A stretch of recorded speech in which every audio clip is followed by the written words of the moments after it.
Well, welcome all to a new indoor campaign and a new Olympic cycle. The World Tour has reached Dortmund and it promises to be as electrifying as ever.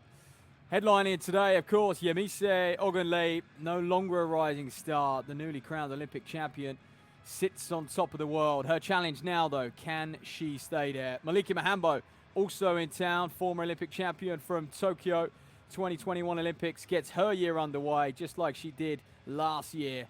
And can she improve on that very modest start 12 months ago where she finished fourth at this very meeting? Joshua Hartmann, also in town, Germany's fastest over 200. He'll go in this 60 and look to target qualification for that European indoors in Apeldoorn in, a little over 6 weeks' time. And just a few of these names in have led to, quite frankly, the record-breaking ticket sales prior to this event getting underway. Meet organisers being quoted, "We have never sold so many tickets in advance before." Well, this women's long jump competition, this was a little replay of last year.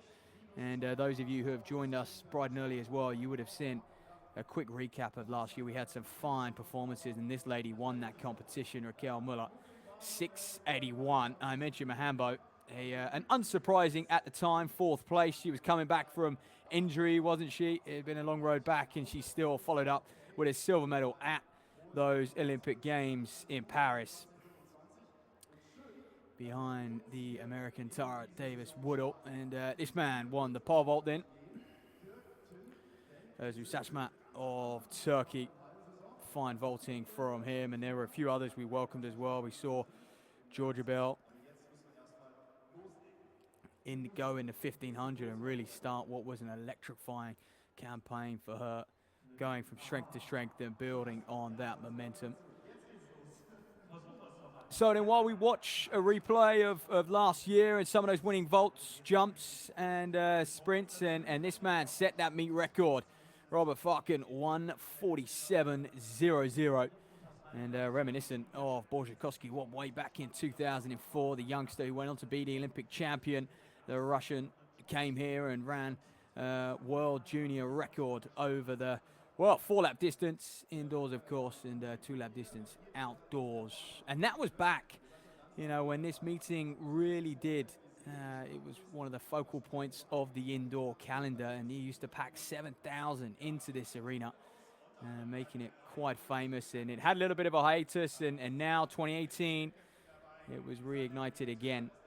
And the meet organisers and the Dortmund Athletic Club doing a fantastic job in bringing world-class athletics to their club. And this was a women's 60. Well, we got some interesting matchups in the women's 60. That final, by the way, their heats will take place at 5:45, and then that final will be the last event of the day, just before 7 p.m. So stick around for that. They've got quite a quick turnaround as ever, practicing for some of those championship schedules that these athletes will undergo, heat, semis and finals, on the same day. This was the women's 800. And we'll have all these disciplines plus more, and a few para events. We've got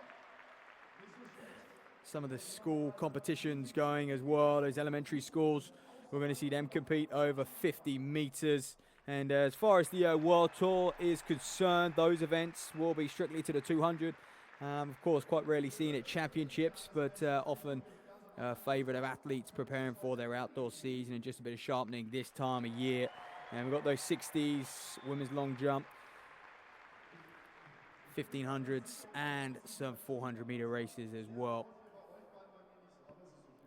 And this was the men's 1500. I remember this. They went out awfully hot, and was a bit of a sufferfest over those last few stages, and those last few laps, and that early lead-up was reeled right back in. Someone who might get out, and that was Prost, actually. He's due to run today, so I'm excited to see what he can do. Can he get inside the time he set here last year of 3:40? You can see him crossing the line there. We certainly hope so. We hope to see a bit more from that men's 1500, to be frank. And there's a couple of 800s, an A and a B race as well. The demand, Slimane Müller is in town.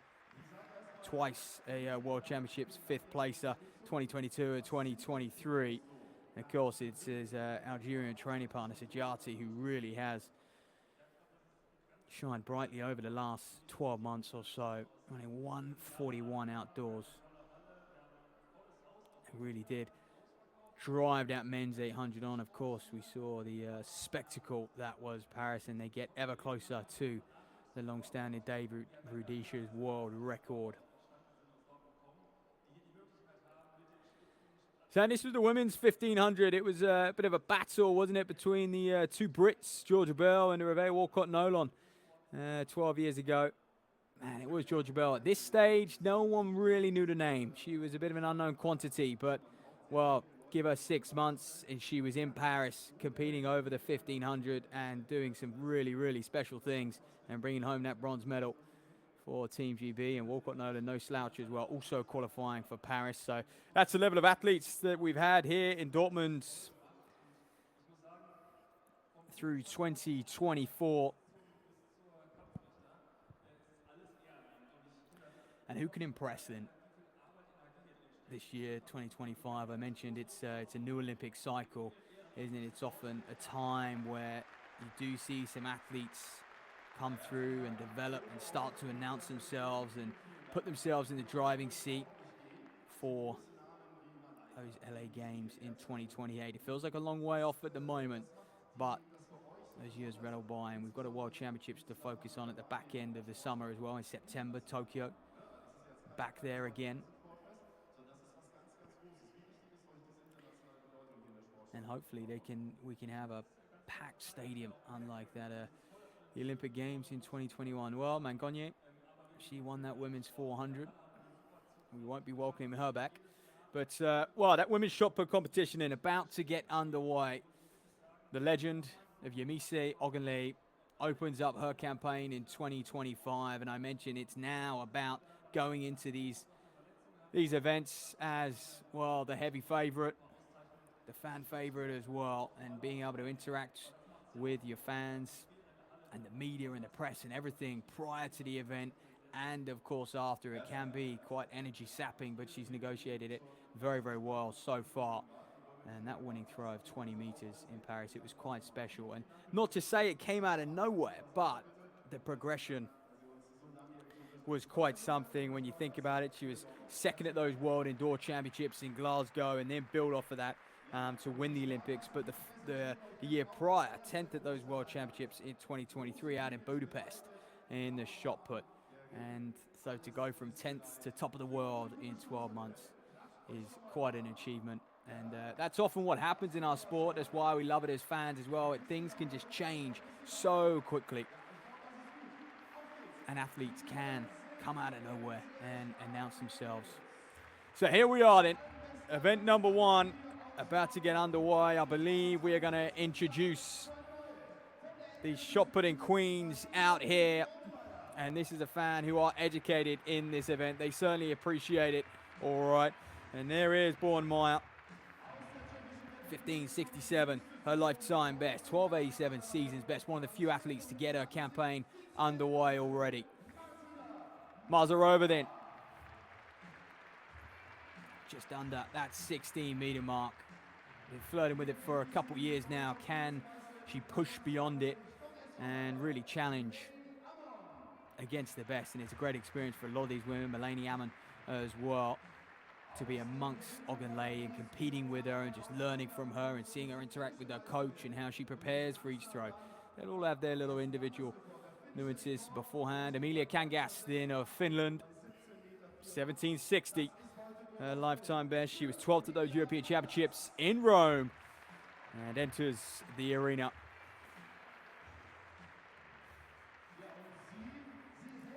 Enters the darkness of this Kelmet Hall.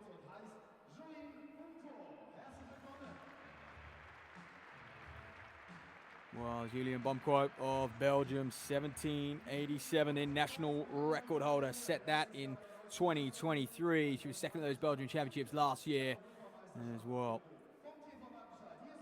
A fantastic CV. Julia Ritter, 1841. This is someone who could well challenge for these top 3 placings here today. get herself on the podium amongst the prize money and give herself some good world rankings points. And that's what these women will be focusing on. We know how strong German shot putting is right now. Not only do they have the best in the world, they have several others who are right on the cusp and chasing Ogunleye's heels. Well, Alina Kenzel is one of those women. 18 meters in 50. Her lifetime best. 27 years of age now, former World Junior Champion back in 2016. Well, they're waiting to be introduced. Jorinde van Klinken of the Netherlands, 1957, her lifetime best. Not only is she a shot putter, but she's also an incredible discus thrower. This athlete picked up 2 medals at the European Championships in Rome, 1 in the discus, 1 in the shot, and we do not often see that. She is incredibly versatile and a national record holder in the discus. Perhaps you could argue that's one of her preferred events when you compare it to the shot put, but she really does do both equally. It's difficult to say. Well, you can see everyone's getting their phones out. They're leaning over the barriers. Everyone wants a piece of Yemisi Ogunleye. Set to come out any minute now. And the hype just building in this arena. Like we said, ticket sales have been better than ever before this meeting. It's virtually sold out. Last year we packed just under 2,500 fans in here. Can we start to edge nearer and nearer to that record of 7,000 fans we used to see back in the early 2000s? But here's years, and like all athletes, went through a period in this sport where she was debating, is track and field what I want to do? Is my life in shot putting? And well, having that Olympic gold medal hang round her neck, I think the questions were answered. And she delivered for herself and her country. 2024 was her best year to date. No questions about it. That national record of 21:59. And I'm sure one of the ways she will be staying on top of the world like she is now is setting herself new goals. And that goal may well be that national record of 21:59, that world record of 22:63. Perhaps at the moment out of sight, but who knows what the next few years may bring. Okay then, Bornmeyer, to get things underway. First throw. Each athlete will get 6 attempts. And shot putting is one of those events where there really is not many changes to the event. Obviously, you can see the shot is landing on those crash mats as opposed to the normal cinder. But other than that, it's a similar experience for the athletes. The circles might be slightly different as well. Slightly different surface to rotate or glide on. But other than that, they can get a very, very similar putting experience. So there you go, Bornmeyer. Let's see what this first attempt comes in at. We'll be following along with those live results as well. We're looking at someone who just builds in 2025, starts to contest at those German championships a little bit more, just to get closer to that podium. Every athlete really does have a pathway. They've always got another step, haven't they?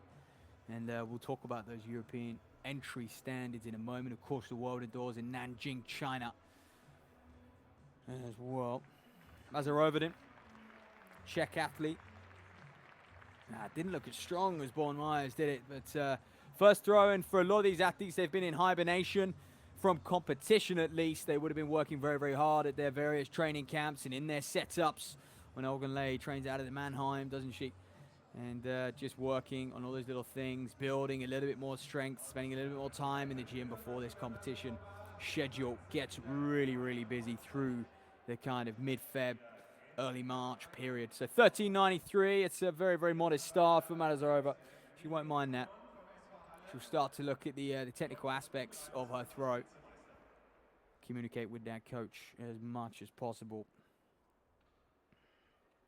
Melanie Amont next in the circle, then just a youngster, 22 years of age. And You know, shot put is one of those events where you do develop a lot later as well. That peak often coming in your late 20s, perhaps even your early 30s.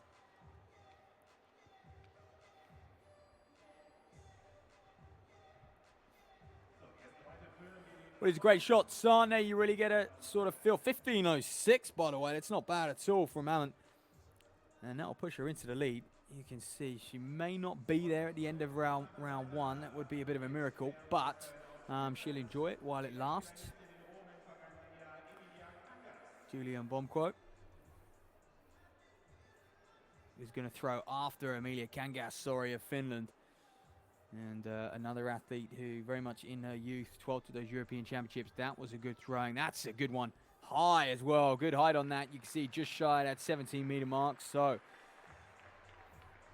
when Kangas starts to get into the 17s, he starts to get a lot closer to that lifetime best of 17.60.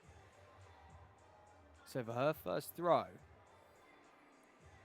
in quite a while, that is very, very strong indeed.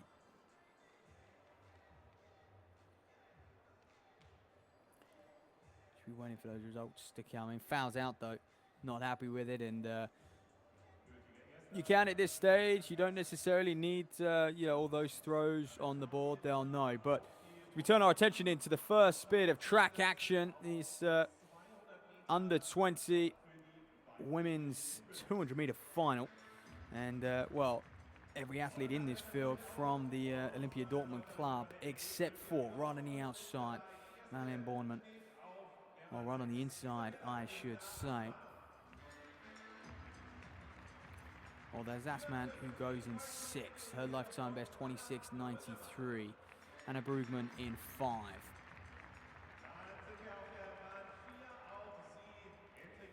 Maya Neyman, 26.61. Already got a season's best under her name as well. Just good to see athletes already getting some races out. There's Bornemann then. Marlene Bornemann. She goes in 3. 6-lane track. They're going to have some tight turns out there.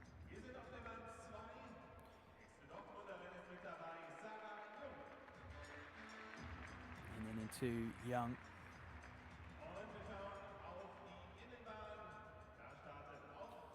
And right on the inside there, and Frida Titze of the Dortmund club. You can see them wearing that red kit. By the way, Dortmund just signing a nice contract with Puma going into the future. And I tell you what, German athletic clubs, the way they are run, they are a model for the rest of Europe. They really are operated like professional business machines. And the Dortmund club, 50 coaches affiliated with this club, developing the talent out there. So Bornemann on her own in 3. Can she cause a bit of an upset? So on the outside, Asman, Brugman, Neyman, Bornemann, Young, and Titze, who goes on the inside. She's going to have a tough job of these curves. Very, very tight bends in this indoor arena, as you can see. But I tell you what, Brugman is absolutely flying. She is one of the oldest in the field, and she's demonstrating it. That experience is showing here. Comes into the last 30 off the bend. Dominated this one. Neyman's going to try and get close. Bornemann on the line. But I tell you what, Brugman, easy pickings for her. 25.53. And that was just outside her lifetime best. Let's see what the official time is, though. Because I tell you what, that is a PB for her. 25.51 officially.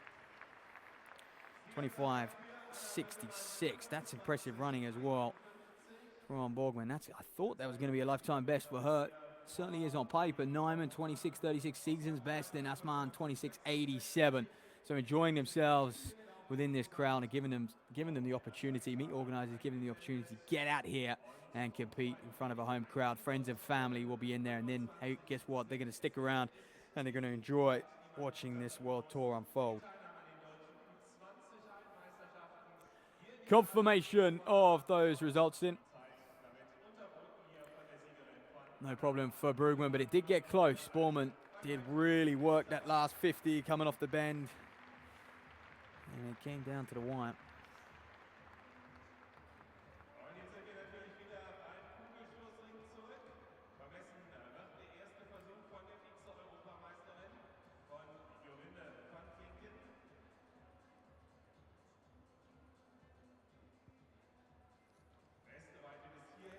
So, leading the way in the women's shot put, Alina Kenzel. At the moment, she was 9th at those Olympic Games.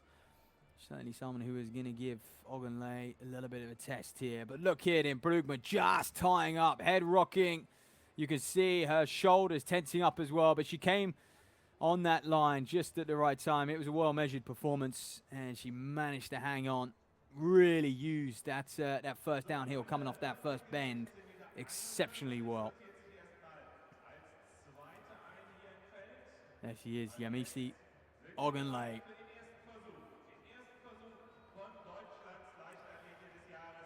Ready to go, welcomes the crowd, gets them fired up as well. She wants to hear some noise, she wants to hear a good atmosphere in this hall. Set the tone for the rest of the meeting. And everywhere she goes now, she is recognized by all across Germany. Boy, did they celebrate that gold medal in the summer. So, first throw. What are we going to expect here? Wow. That is very, very impressive. Out towards that 19-meter mark. And, well, beyond the world lead. Odelega of the USA, 18:37.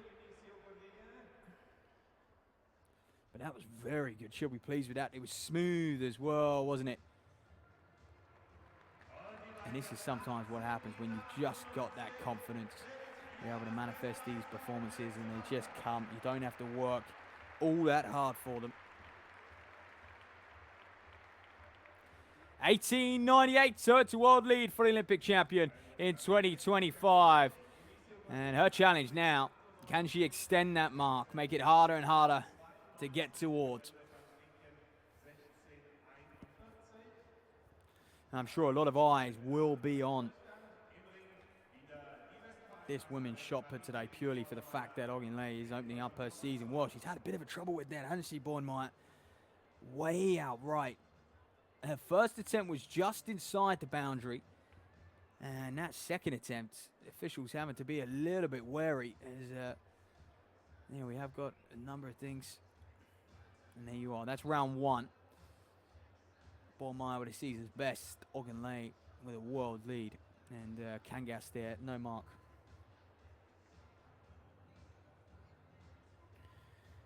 Mazarova looking to improve on her mark. Good height. Perhaps just didn't get the speed, did she, through those phases to really drive that shot put further. And that is well shy of 17 meters. She may well foul out on this one as well, Amelia Kangas. Not quite where she'd want to be right now. Perhaps a bit harsh of me, given we are so early on into 2025. Well, that women's 200, that under 20 women's 200 obviously played out. Mazarova there, 15:31. So an improvement. And the men's under 2200 will be next up on the track as well. And this one, it is a full house of Olympia Dortmund athletes.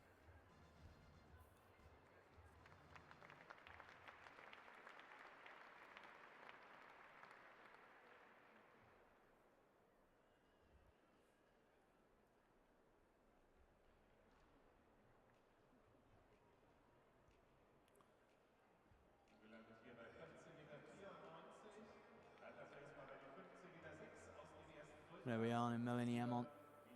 15:06 in round one, just shy of that in round two.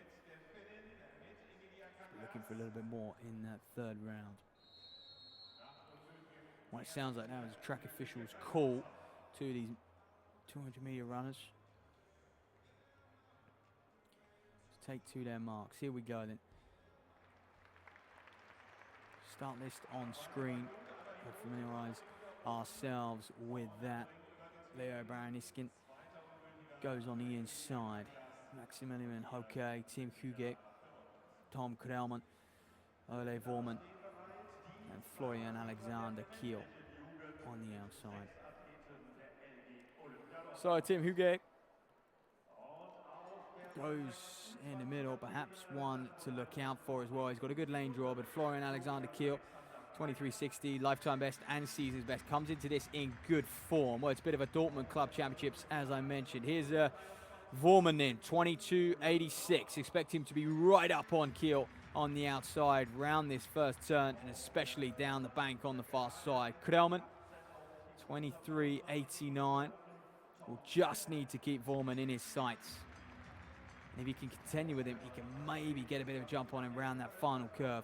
But, well, there he is, Huguet. 24 and change, his lifetime best. Titus Maximilian Hokaden in 24.89. It's going to be a good matchup between him and Huguet on his outside, and Leo Baraniskin right on the inside, 24.92. So can we get a few men inside their lifetime best? Track is proving fast. Those women just demonstrated that.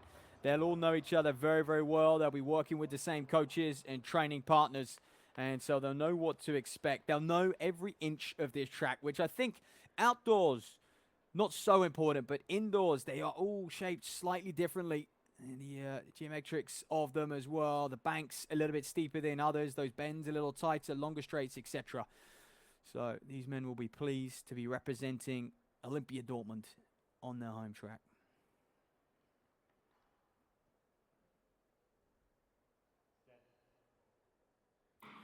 Well, away they go, then it's Vorman we got to keep an eye on in 5. As I told you, he's going to work down that bank on the far side. He is. He's already up on Kiel. He's doing a good job to hold him off. Don't forget, Kiel's going to get more of a downhill coming into that final straight. But Ole Vorman is just dominating this field at the moment, similar to Brugman did in the last race. And he's going to take it. There's no doubt about it. Alongside the crowd, Dipsite 22.61. An impressive opening mark for him.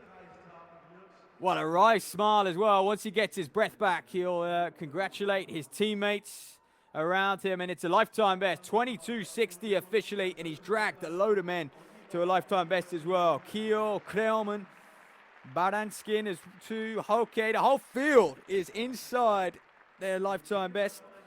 And that is very, very impressive. And I tell you what, that is going to be a happy set of coaching staff. Because, boy, oh boy, they're doing their job. 22.60 in for Vorman. Half a second ahead of Kiel. Panama's back to this women's shopper, Aline Kenzel. 9th at the Olympic Games. Now, that's not bad. Just over that 17-meter mark.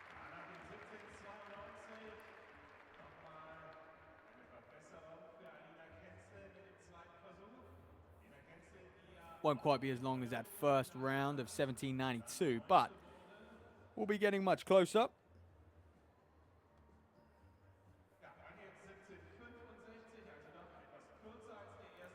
I think a lot of the time as well, 17.65, so very consistent, and that's what I was going to touch on. You know, a lot of the time these athletes just look for that consistency. They know if they can operate in a certain region, all it takes is for things to really click, and you can get 20, 30 centimeters more, sometimes even a greater margin than that, and that's when you really do push the boundaries. So Van Klinken, the Dutch woman, discus throw, oh, that's going to be right on that 17-meter mark. Improvement on round 1, though.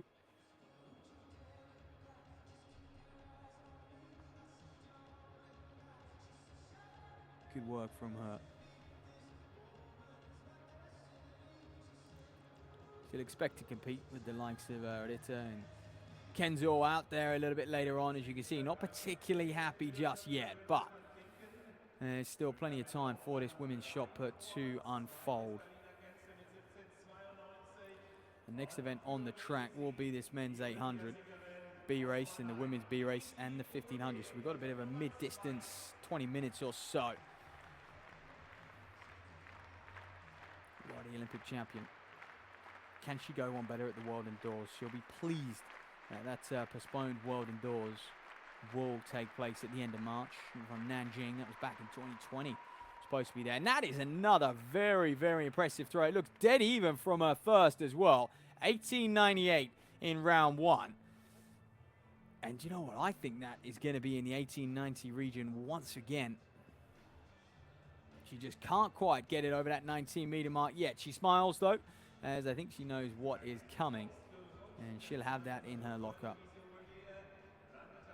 And I think Ogunleye is someone who you expect to just build through. This is 1843, so a little bit less than, a little bit down. That's perhaps my excitement, my bias towards the Olympic champion.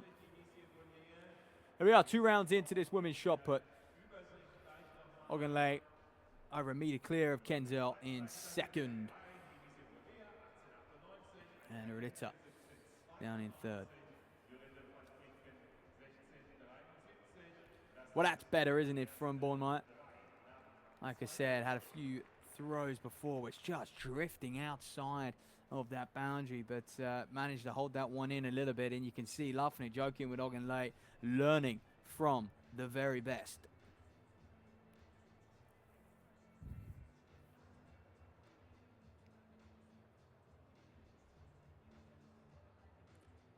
Yeah, she nods. She likes that one. 1387, season's best for her.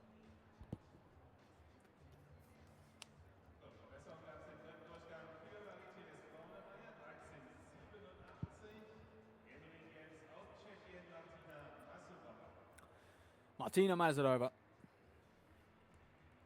Czech athlete, competing amongst there.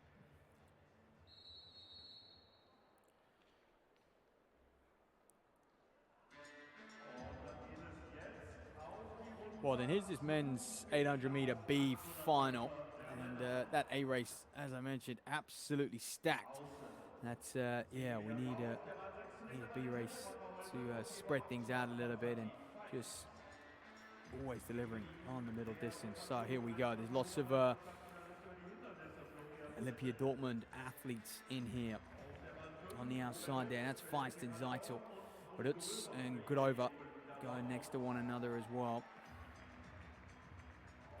2 training partners and teammates, and you can see Skill 153, his lifetime best, and it would be great if we could see a mark close to, and Straub there 156, his best. If we could see a mark close to that 150, potentially anyone dip inside, that would be mega. Started there.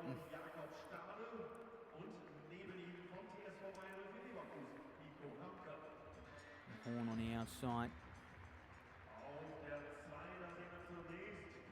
Faber and Schlager. These 2 men just looking to break 2 minutes for the first time as well. Right on the inside then Becker. What can he do? He's due big improvements, 2:08. And sometimes it takes getting involved in a meet like this to really drag yourself to a faster time. He's going to have to be careful with this fast start. You know, the likes of Feist and Zettel on the outside will not hang around. Off they go then, we're looking for a clean start. Every man sharing a lane, so it's awfully tight except for Becker right on the inside, who is going to slot himself at the rear of the field. It's a bit messy over on the far side. Feist cuts across. It's always away in his indoor 800s. It's just about staying on your feet through that first lap. You don't want to run particularly too wide either. The steeper the banks, it just slows you down, hampers your stride a little bit. A few of these men looking to be as fluent as possible. What's his first 200? 27.1. It's a quick tempo. It's a good enough tempo to break 150, that's for sure. They've got to hold it together. I tell you what, Feist is just pushing on at the moment, stretching things out down the back stretch. This is what this race needs, though. It's going to encourage all these men to slot in with one another and go into that single file formation. And, well, he's just proving himself in this Dortmund arena. Looking to cause a little bit of upset. It's even 200 so far, 55-3. That was a 28-2 split. You can see the bottom left of picture. Still Feist up front. A sea of red in behind him of Olympia Dortmund athletes. Looking to close him down. Robert Rutz is the guy just drifting around, and Feist pulls off on the inside, perhaps the pacemaker. And it looked like that was pre-planned. He was working hard to go through that 400, wasn't he? But Ritter, Zeitel, and Rutz. And as well, it's Paul Grover, who's just looking to come onto the shoulder. 28.7, so we're just slowing 0.5 of a second every lap that goes by. Florian Zeitel then, 22-year-old athlete up at the front, but he's going to be under pressure from Rutz and Grover. Grover just sinking back now a little bit further down in this race. Zetel's got the inside. That's exactly where he wants to be. Can he slingshot off this bend? Horney's going to try and come through as well as Staddy. He's going to take it as Zeitel fades on the line. Horney, it's his race, 1:53.57. And you can see the positive splits that took place there. But Hornape a little bit further back, just judging his effort much better. And that's how you run an 800 meters, ladies and gentlemen. But Zaito, you got to give him credit for getting after it, especially early on. A little bit more speed work, and he's going to feel more comfortable at those rhythms. As we pan to Ritter in the shot put, Julia Ritter. Sick to those European Championships in 2022. Well, here they are. And I think they're discussing with one another who pushed who got in each other's way. Look at this. You can see Honka is just perhaps apologizing to Grover there and just telling him about the space on the track. But that's all part of the game, really.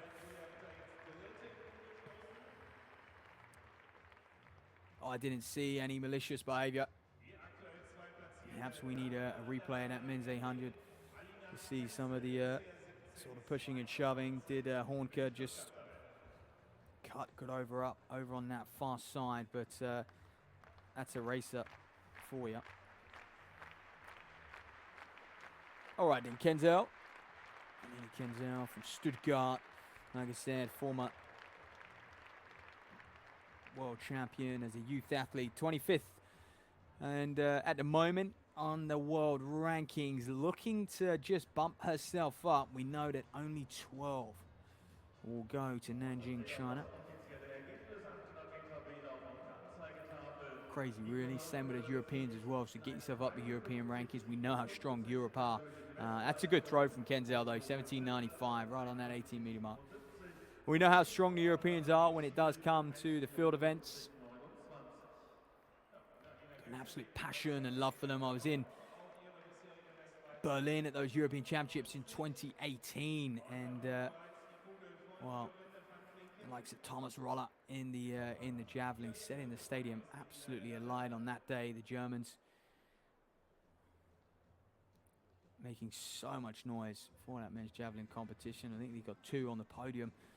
You know, 1-2 finish for them. It would have been the same in Munich, I'm sure, as well. Could you imagine if Ogunleye won the Olympic Games in our home country? Noisy enough for Paris for that victory. Well, Van Klinken there, 17.5 meters just under. Well, just retaping herself up. These shot puts 4 kilos in weight, and they launched them out over 20 meters at a world-class level. And this lady really is world-class.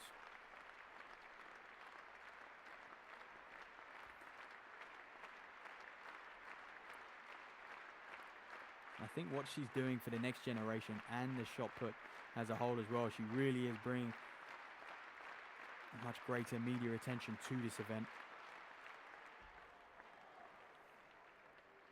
It's another consistent throw for her. Her first throw is still proving to be her best, though. That one looked maybe another sort of 10, 20 meters, 20 centimeters shy of that 19-meter mark.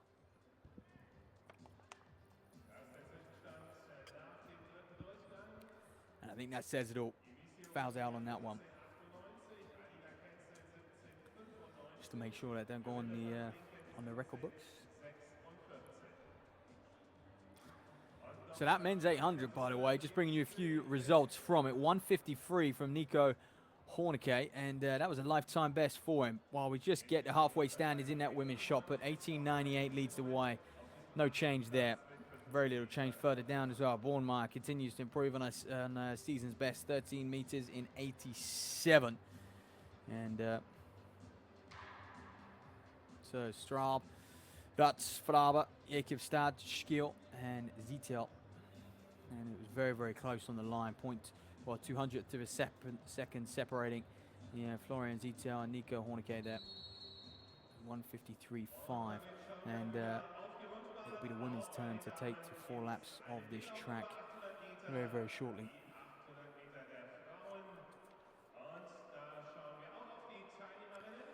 After that, we'll then be looking at men's 1500. Well, the world lead at the moment, believe it or not, 2 minutes in 67. That world record, 155.82. Talks of that potentially going this indoor campaign. Keely Hodgkinson announcing she's going to attack that record. But let's familiarize ourselves with this women's 800 field. Beret skied here, 208 her lifetime best. She'll go on the outside. One of the favourites for this. She really is. Smulders the Belgium, 2:06.40.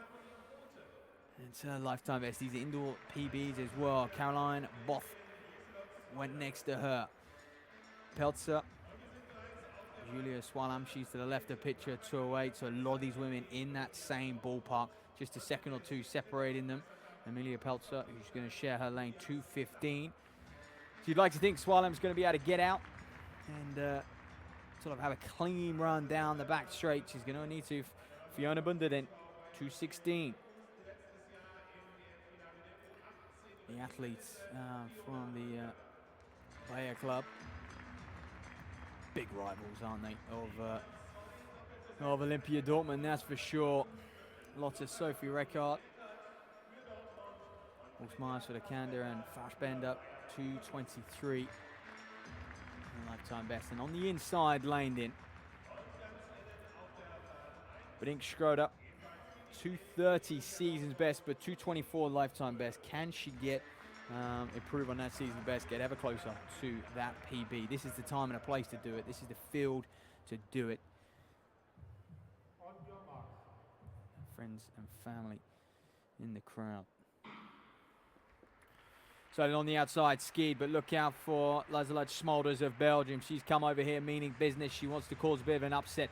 Pacer, though, I think will be skied on the outside. It was Feist in the men's previous race. Let's see how it all unfolds here, but quite a contrast to that men's race already. These women getting up very, very hot, and we're already seeing what was a race of 12 contestants break down into just 2 or 3 up at the front. This is an electric 29.65. This is world lead tempo, ladies and gentlemen. It's sub 2 minute clocking. They'll do well to adjust basically damage limitation from this point on. Trying to just hold on and slow down the least. That's who's going to win this, but this is incredible from Smulders and Skied and Caroline Both as well. Someone to look at. Those are your top 3. All just in their early 20s. So Skied is gonna peel off. You can see her already checking her shoulder. That 400-meter background, very, very telling, wasn't it? 61.17, so a 31.5. That's not bad, but they need to follow this up. This third lap is absolutely crucial. And you're looking at Smulders and Both here, who are way, way ahead of the rest at this stage. Almost a whole straight away as they come around for the penultimate time. Around that top bend, that's where there isn't very many crowds. It's a little bit quiet, but these straights are absolutely packed. Smulders leads in. Caroline Botten, Swallam in second. Julia Swallam just doing a good job biding her time, and that was a 34.0. So Smulders, the Belgium, is going to have to hold that gap, but I tell you what, it's not getting any bigger, is it? Swallam is just hanging in there. She can't shake her at this stage. And this is where Smulders needs to start thinking about that finish, coming off that final bend. When Swallam gets up on your shoulder, how do you respond? You can't let her go by. If you hold people off indoors, they do tend to falter. There's not enough room for them to get by. You've just got to battle, but Swallam has got the momentum. She's going to look to slingshot by. Smulders is doing exactly what I said. She's going to hold her off to the line. And that, in all credit to her, was a fine, fine run and a deserving victory. 34.18. Didn't slow down much over that 4th lap either, but she just had enough to hold off Swallam, the German. So Belgium will walk away with a victory there, 2:09 for 800, just outside their lifetime best. And to be near PB territory this early on in the year is very, very strong, and it bodes well for the rest of the indoor season and beyond. You see 2:09.38 the official time. Swallam in second, 2:09.44 then. And Both back in third, 2:15.29. And there was a PB a little bit further down. Van Klinken then. Dutch woman in the circle, 4th round. Can she challenge for the lead? Fouls out.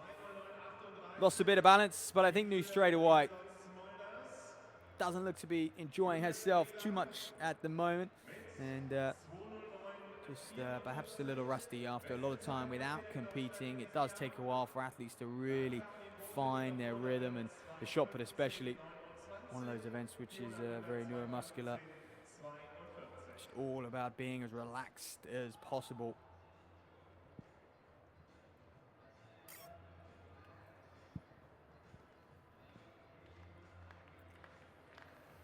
Aline Kenzel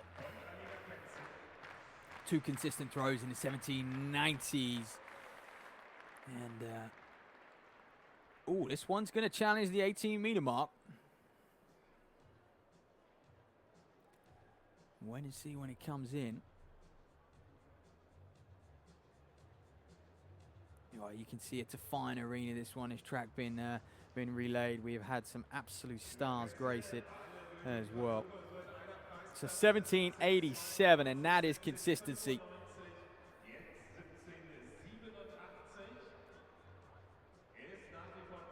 And said shot putters don't mind that, field advantage. As I mentioned before, they just, if they're consistent, they know that they've got something big in their locker. But also consistency wins you championships. That's what really puts you up. You need to get through qualification. You need to build on those world ranking points as well. And it always puts you in the hunt if you can do it at the big championships. Ogunlei then 4th round throw for her to wrap up this 4th round, actually. Better drifts off a little bit to the left. Where's this one going to be? Ooh, right on that 19-meter mark as well. So in a very similar way to Alina Kenzel, Ogunlei is being extremely consistent out here today.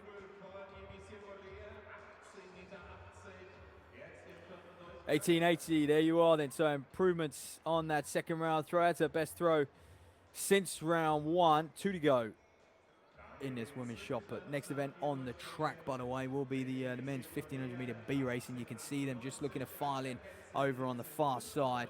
Oh boy, it's going to be absolutely packed. This tight, intimate 6-lane track to get things going. In a 1500, they need a fast start. Right, Ogunlei still leads in. Not much change. Kenzel, Van Klinken, Rita, Bumquo, Kangas, Mazarova, and Amon. And Bornmeyer, 1387, still there in 9th place. So, will we have an electric finish in this women's shot put? Will a few things change in round 5? I believe there's a lot of replay of Melanie Ammon's throw.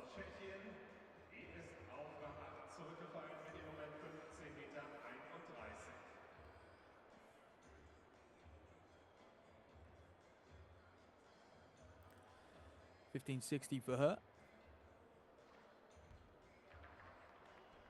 And that's Bornmeyer getting around 5 underway, I believe. And yeah, straight out the circle. That looked a bit shy of 14 meters, so might challenge that 1387 of hers. Mazarova, 1531, her best throw coming in round 2.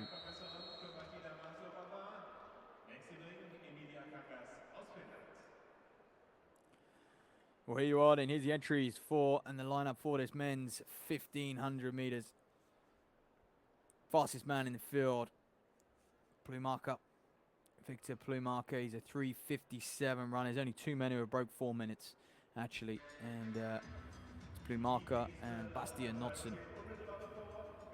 See Norris there. I believe he is going to be the pacer in this one. So he'll help these men get things going. Coulston's there, Ribi. That's Norris, Neil Coulston's. Belgian right on that 4-minute mark. 4 minutes and 31. And Ribi as well, right on that barrier. So that's 64-second tempo per 400 meter split, of course. 32 seconds per lap indoors. Lars Franken just outside 4 minutes, 4:02. Mombe, another man who is right on that 4-minute mark. There's a few of them, and they'll certainly know each other, and they'll be looking to one another to really press things on. And Victor Plumarca then, 3:57, his lifetime best, and he's the man who people will be looking at to take this race on when there's a little bit of a lull later on after sort of 3 or 4 laps or so.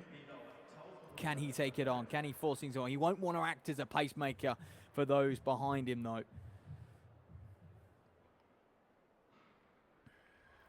Here they go in this men's 1500. They are off and underway in this Dortmund arena. I think you're going to have a very, very fast start to set things up. And Plumacher, weirdly, just to the back of that lead group, almost Jakob Ingebrigtsen-esque, isn't it? He just looks to settle in. Oh, and that's why you've got to be careful already. Some men being thrown out into lanes 3 and 4 on this track, and Plumacher's going to gradually have to work up. He's got that long, loping stride, which is smooth, and as good as it is outdoors, sometimes it can be a bit of a hindrance indoors. You need to give yourself a little bit of space as well. So, about a week on up at the front as well, and it is Norris, who I mentioned, leading the way. Max Norris, and I think he's going to be doing a bit of pacing. Theo Grover as well, maybe another man who's going to help out. And in second there, it was Ribe, wasn't it? 4 minutes, his lifetime best, and he's not messing around. He's looking for an awfully consistent race just to clip off some 62s, 63s, and that would give him a little bit of room just to settle over that third lap or so. And then just build going into last lap, be able to race it. That's what you got to do in the 1500. You know, you got to get out smooth, find your rhythm, and then you really have that last 500. You've got to look to compete. That's what's going to give you the best time, because at the end of the day, you win the race, you're going to be the fastest in the field. So at eBay, not much change. We've got a group of sort of 6 and all the heavy hitters in here. Plumacher, Korstens as well. Nanombe, Nanombe, just 19 years of age. He's another man who's right in that 4-minute clock, and you can see him there, right in behind, tucked in behind that blue vest of Bastian Knudsen, who is also a sub 4-minute runner. Knudsen, 3:59. So let's see what this 800-meter split's going to come in at. This is exactly what you want. If you're in this race looking to run 4 minutes and below, this is exactly what you need. Norris doing a fine job pacing up front. What's that? 2:05.43 at halfway. He's just starting to falter a little bit. This is where the fatigue will start to set in with these men. They've got to just keep squeezing. So no change up at the front. Or even when that pacer of Norris steps off, all eyes going to be on him. Plumacher then, not quite at the races these days, struggling to hang on to that front group. And you then look towards the next favorite of Bastian Knudsen. 3:59, he's in the blue, he's sitting in 4th place at the moment, through the 1,000 in 2:38, so they're slowing a little bit, but they still got a nice bit of buffer room. Expect their last lap to be one of the quickest. Is it even struggling?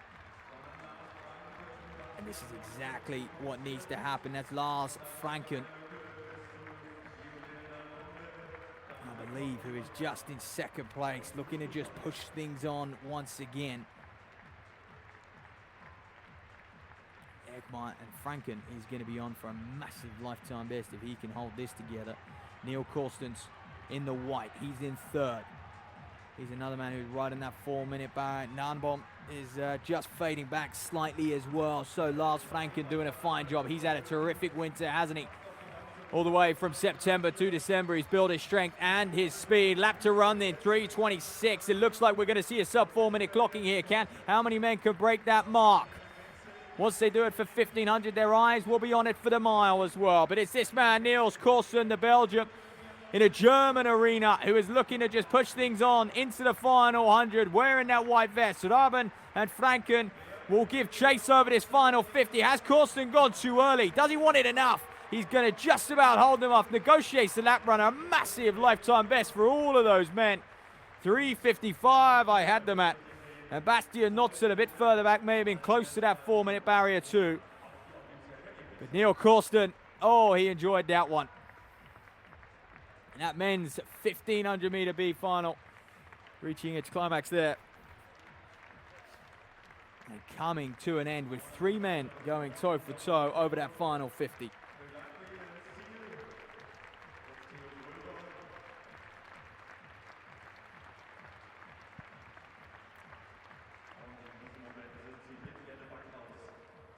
Well, we want a replay of that. But Neil Korsten just timed it to perfection. You need to get ahead going into that final turn. But as we saw in the women's 800, you cannot go full gas. You need to just hold them off. It's very difficult to get round on that turn. So you can dictate, you can control the tempo. And then as long as you have a little something for that final 50, the race really is in your hands. And Korsten proving that. Fine demonstration of 1,500 meter running. Let me see Ogunle. 5th round throw. And that one, oh, is it bigger? She just, Ray smile, puts her hands together. In more frustration than anything, I think, as she's still being able to stay very, very relaxed. God, boy, does she make it look easy.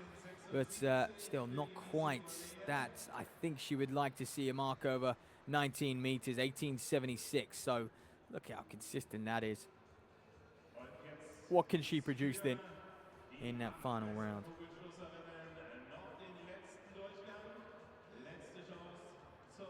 We'll see. One of the perks for these women's shot putters indoors as well is obviously just the weather. Naturally keep themselves nice and warm. As opposed to outdoors, sometimes they really have it rough out in the elements for a good hour and a half or so. Just still no change. Weirdly enough, all of these athletes' best throws coming in those first 2 rounds.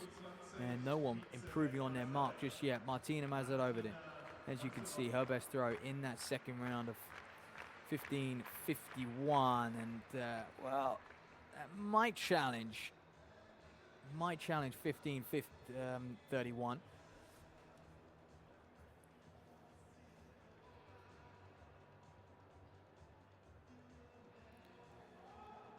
Way to get full confirmation of that. Next up on the track, though, is the women's 200. They're going to be 2 heats of that.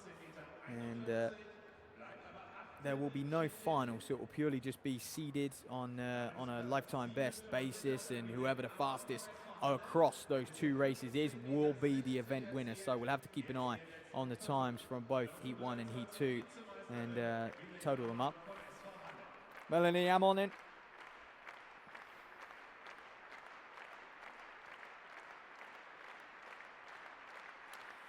Final round in this women's shot, but that's better from her. Might be quite close to the 16-meter mark.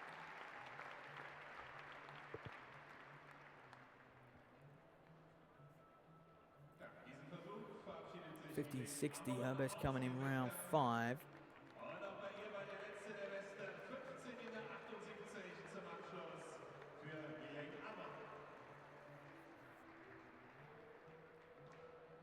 It is indeed. She'll take that. 15.78 then for Melanie Amon. And 18 centimeter improvement on that 5th round throw. Built nicely into the competition, actually. Really did, sort of steadily getting better each round, and before launching out of 15.60 in round 5 and then 15.78. Amelia Kangas. And that'll be right on that. Oh, she fouls out. That hasn't been her day, has it, Kangas? You know, when you think 5,001 valid attempt at 16.06. And sometimes athletes compete for different reasons, and I think she just wanted to not have the mark. You can see, just tripped a little on release maybe, and just slipped on that circle. But at least she got 1 throw on the board. And again, she's an athlete we hope to see at those European Championships in Appledore.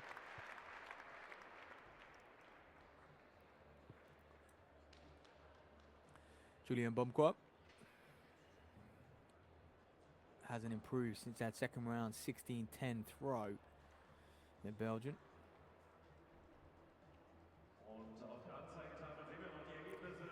And 15.21, so kind of finishes where she started in Bumquart.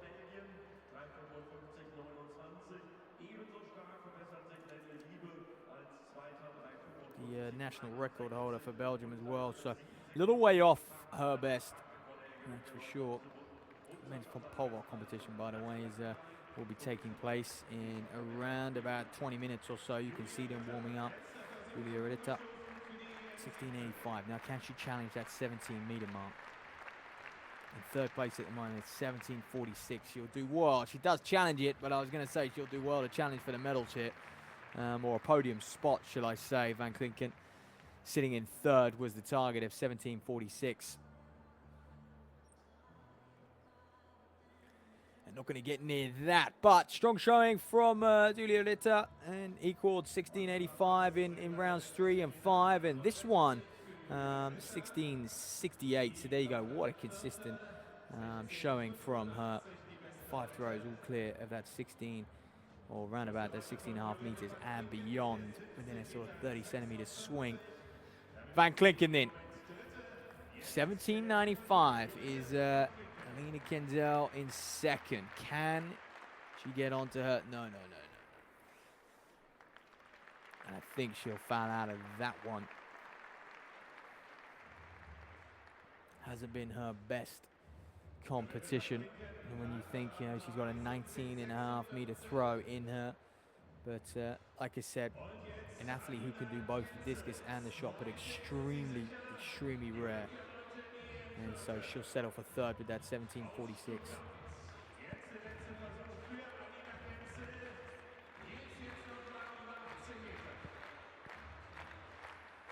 Alina Kenzel.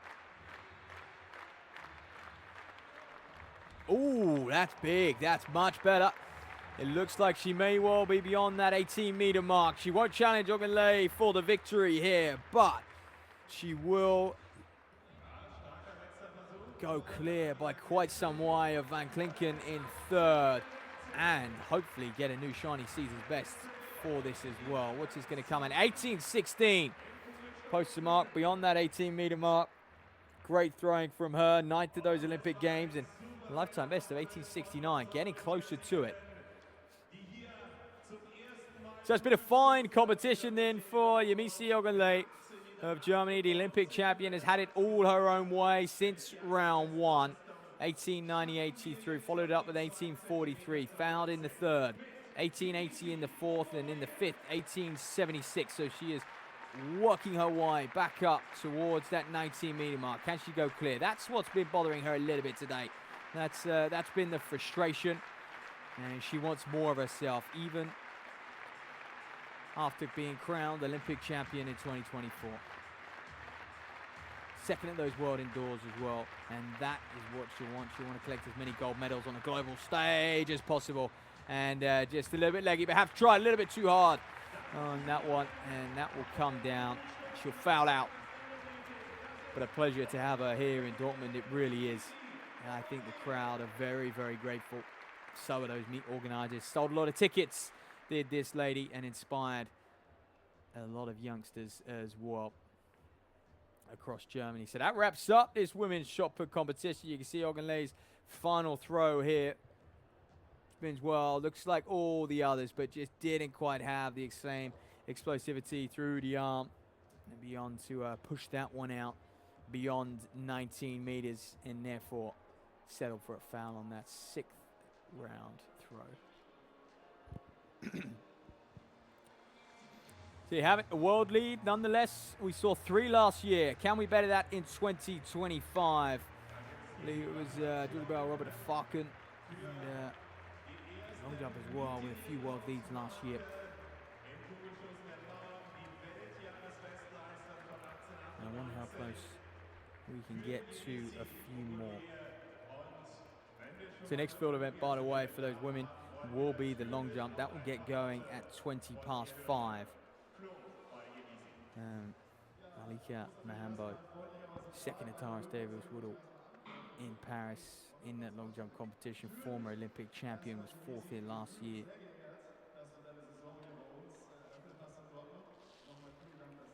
Michael Muller, that big victory last year, 680.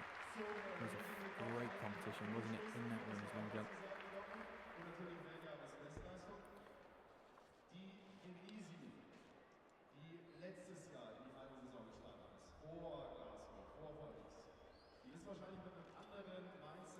So we'll wait for this women's 200 to get underway.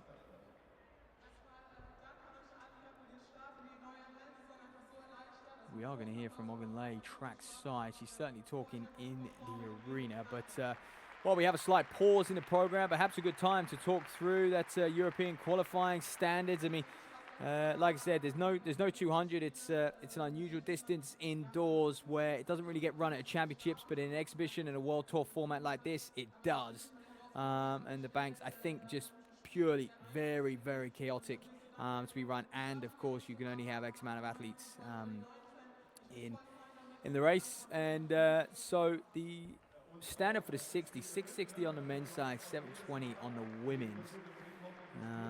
And the target number there is just 40. The women's shot put, by the way, 18 to go to the European indoors.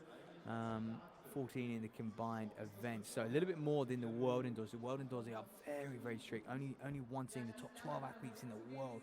The European indoors is a great platform for developing athletes to go there and compete. And several of those we're going to see throughout the afternoon here in Dortmund. And the 800, that's coming up later on. So is the 400 qualifying standard, 46.20 and 52.10 for the women. 146.40 for the 800 for the men and 202.0 for the women. This is to book their place at the Apeldoorn European Indoor Championships. These are qualifying marks. At least they'll have to go through their governing body and their national championships to cement themselves on the plane to Apeldoorn. Men's 1500 then, 337. Women's 1500, 408, just 27 to go to that. And the 3000, 743.0 for the men and 848.0 for the women. And very, very close to that. 60-meter hurdles as well. 763 is the mark to beat for the men, and 8 seconds dead. Yeah, the mark to beat for the women. Or 12.80 for the 100 hurdles outdoors, and 13.25 for the 110 hurdles outdoors as well. So they do consider those indoor times, and of course there will be a road to Apeldoorn, just like we've seen the road to Paris, the road to Nanjing, and now of course the road to Tokyo at those World Championships.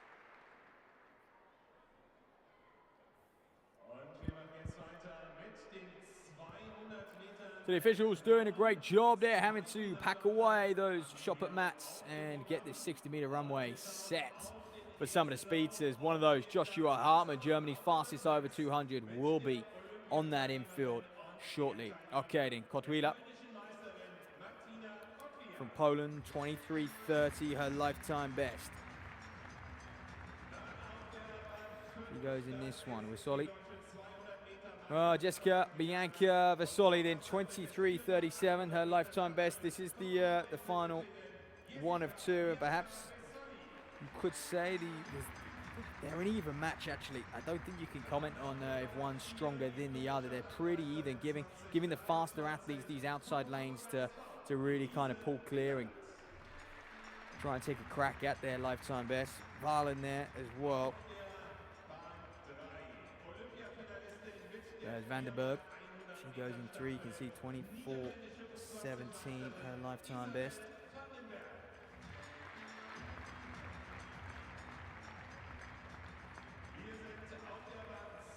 Michelle Janiak. She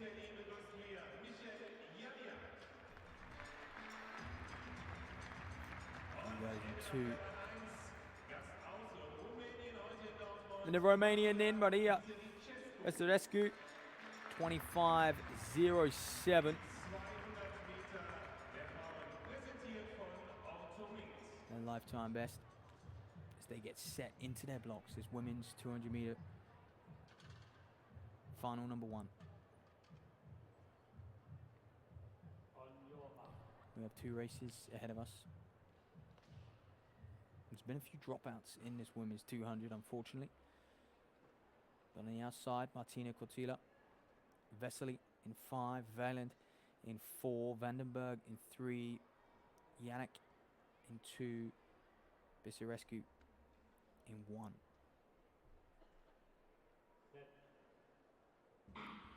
So away they go, and all starting very, very fast. It's an even match-up round this first bend, at least with those top 3, but it is Jessica Bianca Vesely in 5. She's already up on Kotila of Poland, and maybe that was a meet organizer's tactical seeding there. But Vesely's going to come into this final straight with a 2-meter lead over her German training partner as well, Valen. But Vesely's going to take it, 23:02 on the line. Impressive running from her, almost inside. Look at that world lead of 22:99. She got close, ladies and gentlemen. And in fact, 23:02 is a meeting record. Kotila on the outside came through fast to finish and actually hit Valen on the line. Vandenberg with a lifetime best of 23:98. Besarescu in 5th and Yannick in 6th.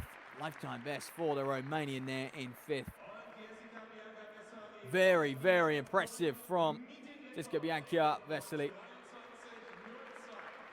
And you can see the 200 is such a hard race to judge indoors because of that steep bank where the athletes come off. You can have an athlete running very, very well on the inside and just get blown away in that final 30 due to gravity doing its thing, but a massive meet record. So there's 2 meet records already, ladies and gentlemen. 1 world lead for Organley in the shot put. And Vesely coming very, very close to a world lead there in the 200, 23.02. Oh, if only she dipped, hey. So super running from her. European gold medalist in that 4x1 back in 2022. So takes 500th of a second off of her lifetime best. 23.07 prior to today's meeting. What a way to start the year, though. Can she get back in that German 4x1 squad? Can she start going, to these global championships once again? Sneak in the into the European Indoor Championships in Apeldoorn, clearly proving that she is in fine form in 2025 and here to challenge. She was 5th at those World Championships in Doha, Qatar. Remember that, 2019.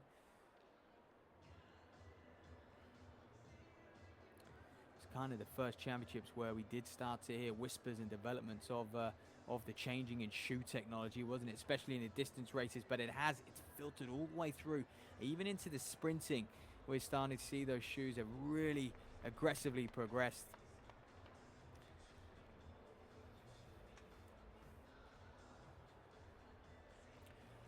So in Heat 2 of this Women's 200 will be up next. A few names to look out for. Brooke inside. Great Britain and Northern Ireland.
Well, here we are then, quickly back with this women's 200 meter Heat 2. And they will actually just total up the fastest over or across the 2 heats, and is going to be crowned the winner here today. Well, Esperanza Cladera of Spain there, 23.34. They're going to have to set a meet record if they're going to challenge Vesely. Brooke Ironside then, 23.37, her lifetime best. 3 races just a weekend or so ago. 2 over the 60, 1 in the 200, 23.83 she ran there. Comes into this in good form. 3rd at those British Championships last year. Marlene Corner then, 24 flat, her lifetime best. Can she be dragged around, dip under that mark for the very, very first time? We hope so, and there we are. Zwergel right on the inside. 24.14. It's a tough draw on the inside like that to Alicia Zwergel. To 1, you've got to get out fast. Then you've got to, at top speed, kind of negotiate these sharp, sharp bends, and the bank is at its lowest as well. So you almost have to put the brakes on and to put a lot of force through that left leg. counterproductive to sprinting. You want an even amount of force through both. But, you know, those athletes in those outer lanes have a much, much bigger advantage. Okay. Pepin's on the outside. Kledira on the inside of her. Ironside, Corner, and Zvergel in one. Heat 2 of the women's 200 meters.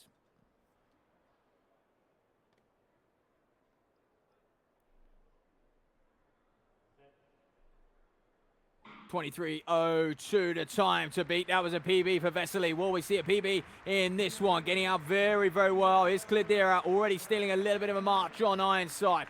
She's going to have a more of a bank to come down as well after this top curve on the far side. So Kledira and Ironside almost neck and neck, but watch how it unfolds. She'll have the momentum. Gravity will play its part. The Spaniard's going to take it. Watch the clock. 23.71. So not quite as fast as Heat 1. And those on the outside, but Kledira, an executed race, and you can only win the race you're in. And boy, did she do that. Congratulates Zvergel and Kledira, and Prepens alongside her as well. So the Spaniard wins here in Dortmund. Final 2 of 2.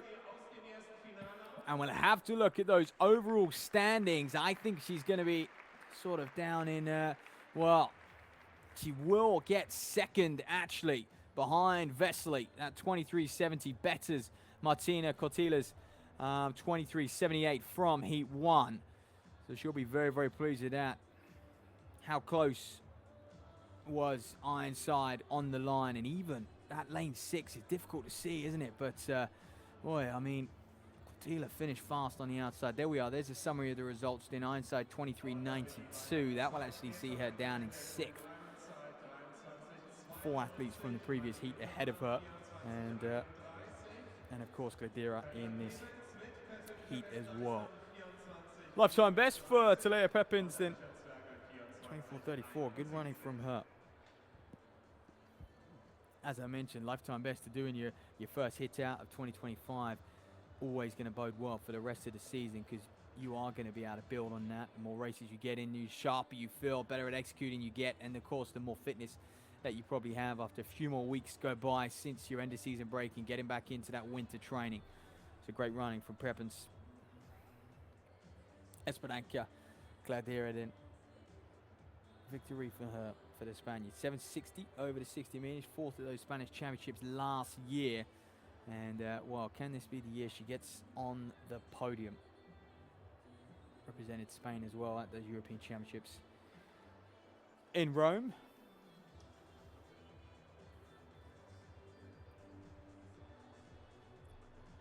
So next to look up for, we'll be introducing this men's pole vault competition as that gets underway. Oleg Zernickel from Germany will go in that 3rd at those European Championships, 9th at the Olympic Games. And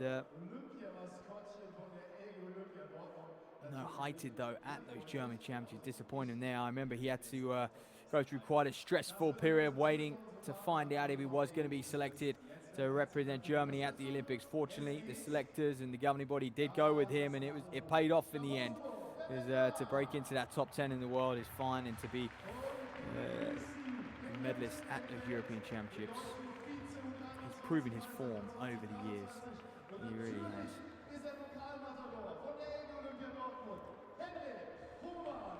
Henrik Humann then. 5:10 lifetime best. Pole vault, one of the, I mentioned in the shot put as well, one of the few events where actually we tend to see some higher heights indoors than we do outdoors. Because of those conditions are completely controlled. There's no crosswinds or following winds to make it difficult for the athletes in their run-up, and when they're in the air as well, to not drift to one side.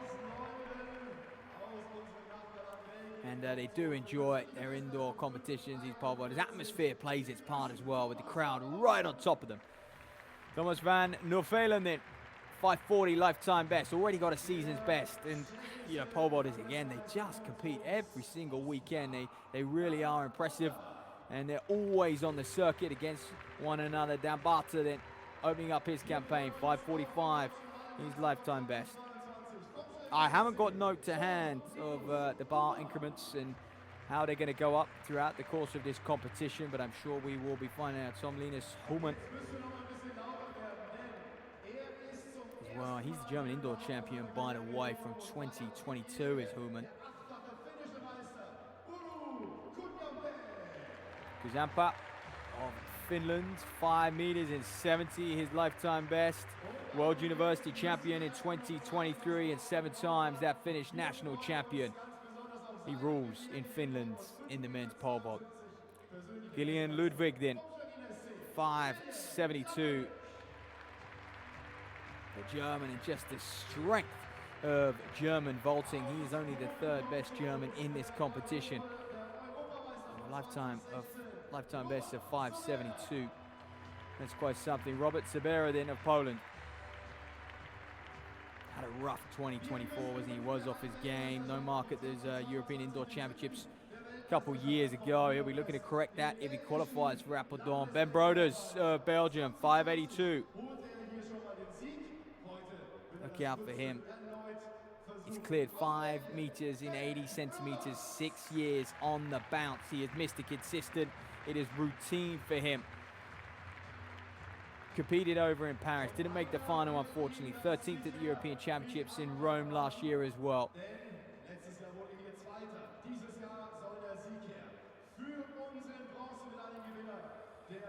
Here he is then. A modest lifetime best of 5 meters and 87 centimeters. I've got him at Oleg Zernikal then. 3rd at those European Championships in Rome. 5th at the World Championships in 2022. He's German royalty in the pole vault. He's certainly going to get this crowd going. Torben Blackton, one of the very best. 5.86 his lifetime best. He was 6th at those European Championships. 5.70 jumped there. 4th at the European Indoor Championships as well, just outside the medals. And he knows if he is going to get on that podium, he's going to have to beat his countrymen in Zernikal and others as well. And I think it's difficult for these men because it's psychological as well. When you go into these competitions now, even early season, it counts. You get one over on your rivals, on your countrymen.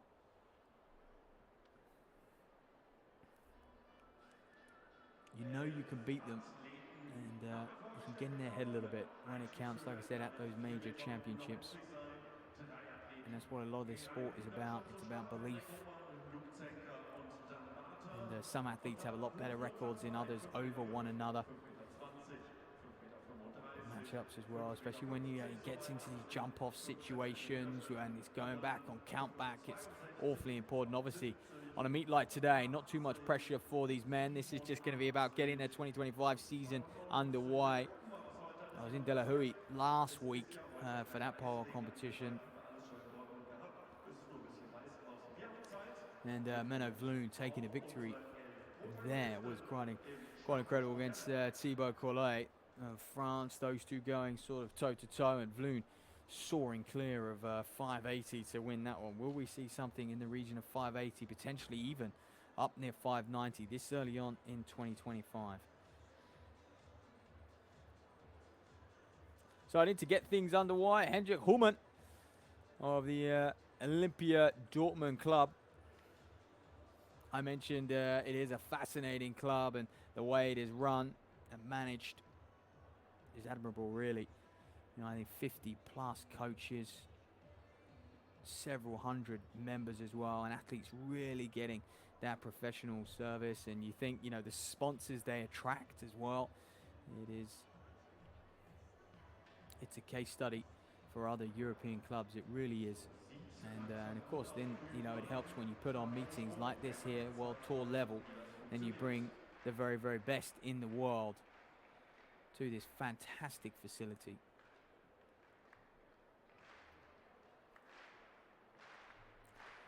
So then Human, cone is removed. He's going to get this men's pole vault competition up and running.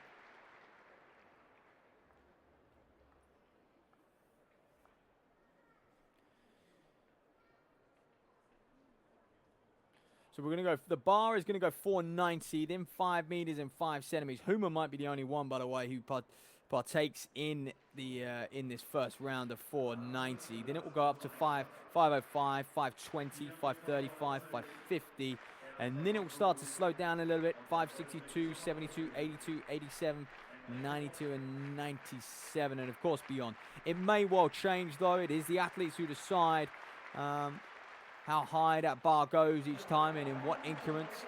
And sometimes if there's a particular qualifying mark, for example, or a PB that they want to shoot for, that will obviously make a difference to what the bar is.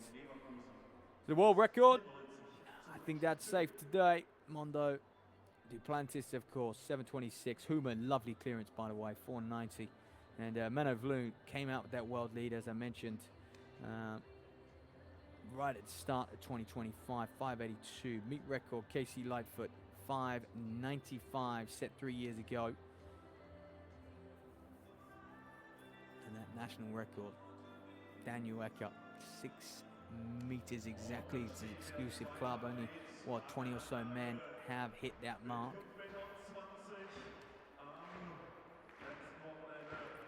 So I believe Luke Zenker is also going to have a go at 4 meters in 90.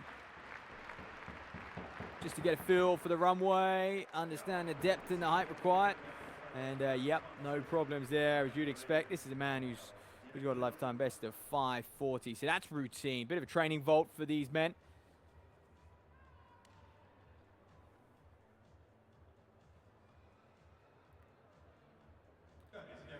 Good volume for them. Next event on the track then, if you're wondering, we're going to have a few 50-meter races, the elementary school competitions. Going to go down. The girls will go first and then the boys. And here we are, under 12 category. And it's amazing to start them so young on their journey within this sport. And it's meeting like this. Imagine competing in this arena amongst Olympic champions, national record holders, world leaders in the crowd either side of you, somewhat over 2,500 people. Eyes on, watching you. It's a memory you'll have for life. It really is. So in lane 2, there's Louisa Steppendahl.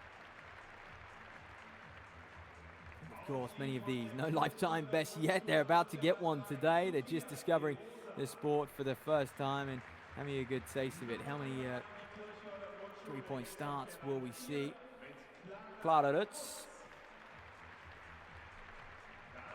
waving to her family. And look at this then, a little bit of fame. Helen Beal enjoying the limelight, enjoying the camera, perhaps one for the future to look out for as well. Babush, Nina Babush goes alongside her, just a casual wave. And it's absolutely unknown territory for these women. Ella Coleman. You can see as well the difference in height. It's a big mix, isn't it? Of even though, despite all being the same age, athletes having growth spurts at different times. And right on the outside, Chiara Putna Fernandez.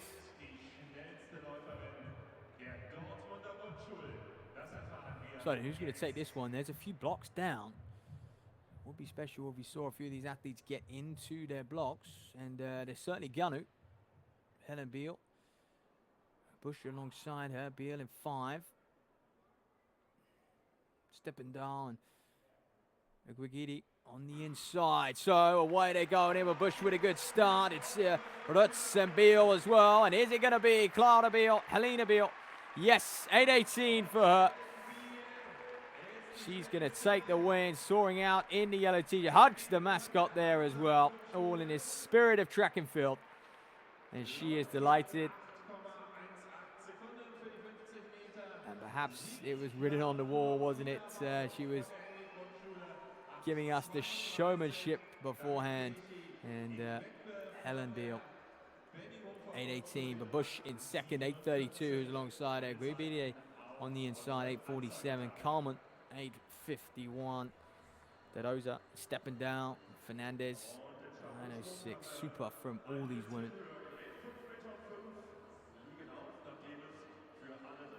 So I think Hendrik Hummen and waited his turn.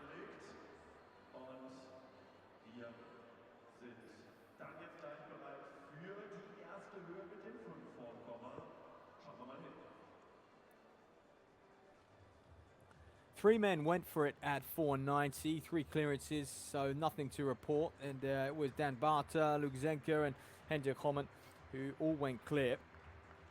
And now the bar up to 505. So this is now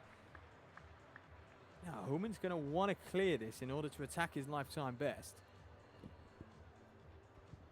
But by no means will this be an easy hide for him. The way he cleared 490 though, I think one could say his shape is certainly looking like he can challenge 505 quite comfortably.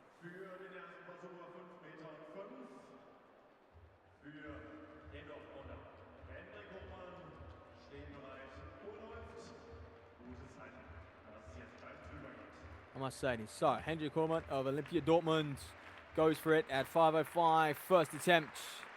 Good speed on the runway. Up high as well. Has he got the depth? Oh, bar comes down with him.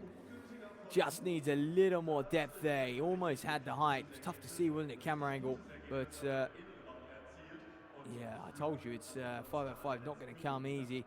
And it's one of those ones where you can clear 490 and it can look really comfortable. And then just psychologically, that extra, you know, he may have cleared 505 when he cleared the 490. You could just see just a little bit scrappy on the top there, wasn't he, on his release. Didn't quite have that perfect U shape that you need on top of the bar to just arc yourself over it. But a good vault nonetheless, and that will certainly put him in good stead to attack.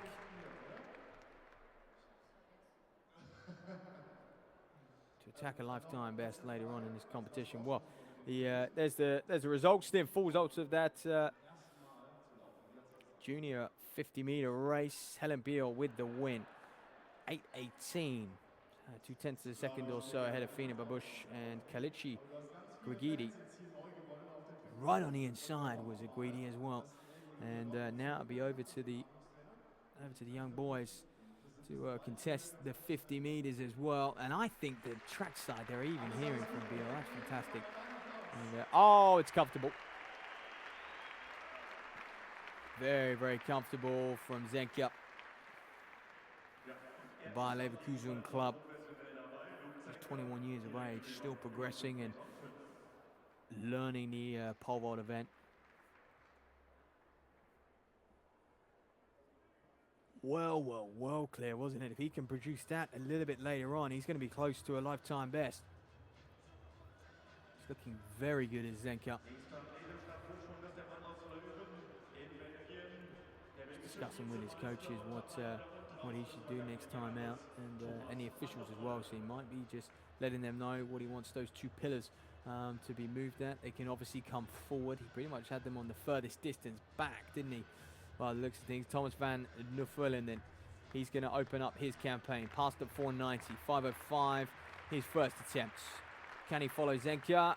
Yes, he can. Smooth from him. Good arc shape at the top of the bar as well. Routine.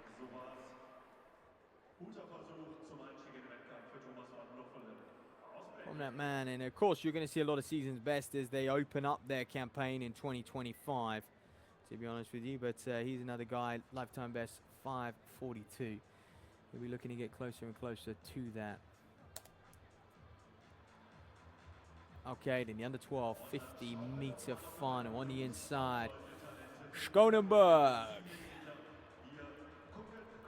He is fired up and ready to go. They're going to need a fast start out here. 50 meters over and done within a flash. 7 seconds or so of running for these young men. He is welcomed into the arena. Jonathan Markevka.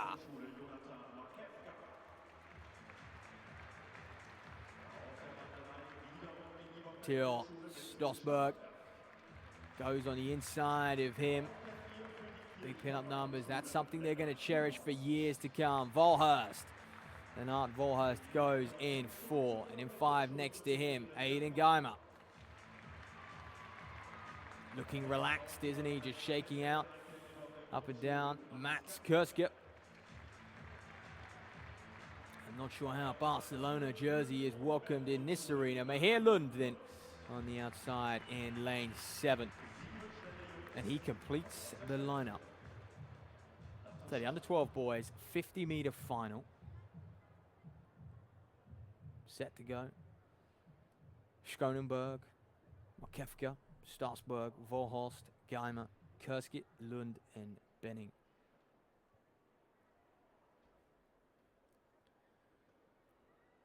Seven men to contest 50 meters. Who's got the fastest start? There is really not much time to recover. So away they go, and it looks like Geimer got an absolute flyer as he storms clear. He's been challenged on the inside by Schonenberg.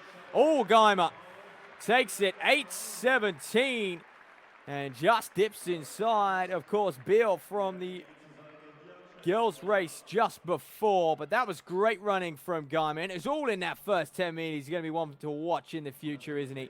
Because he got an absolute flyer, left the rest of the field, and there's just no time to make up any ground. We'll see that in the 60s in a short while, when it's actually our next of that women's 60-meter power race before we get into the men's heats, which will come. But Geimer enjoying the celebrations here, and Valhurst almost a carbon copy of that girls' race, 8:35, just 2/10 of a second back or so.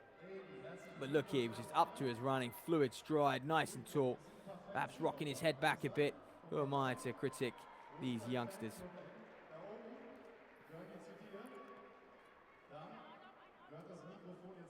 Volhurst on his inside in second. Schonenberg right on the inside, 8:63. And tight finish for him between him and Kurskit, 8:69. Lund in fifth, Starsberg and Markevka, 8:91 and 9:66. Marlon Bennington on the outside. And no mark besides his name, and I wonder why. So this is Holman again. Hendrik Holman, failure at second attempt at 5:05. Well, it's getting close, isn't it? And often the way in pole vault, you know, we do see a lot of first-time failures, and it's not just because, you know, the athletes can't do the height. It's more that, you know, many of them will change their poles. They need to just familiarize themselves with the run-up and adjust things, perhaps. They need to move the pillars on either side as well, forwards and backwards. So the first attempt is often just getting as much information as you possibly can to then take into that second attempt where you really give it a crack. And, of course, you know, if you need to, potentially 3 attempts to clear a height. So it is common to see, and we often see those kind of world records and those PB jumps happen on that third attempt after athletes have been able to take in all the information required. Dan Bartenden, Czech athlete.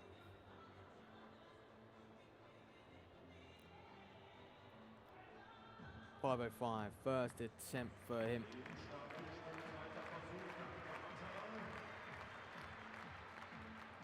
Well, fantastic clearance. He was a little slow on the way up, wasn't he? But just had to let the bar do the work. And it is mesmerizing what these athletes do. The patience they have to have, the fearless mentality, to be honest, that they need as well. To just sit when the pole is absolutely at full bend and just let it do its thing and spring them up. These poles made of fiberglass and a mix of fiberglass and carbon fiber. And speaking to a lot of the the professionals and those in the know about these poles, and they feel that with the materials out there at the moment, they really have, or they're very, very close to maximum. Like, we're not going to see too many improvements from these poles over the next 10, 20 years. I guess like we have in track surfaces and equipment and shoes and stuff like that.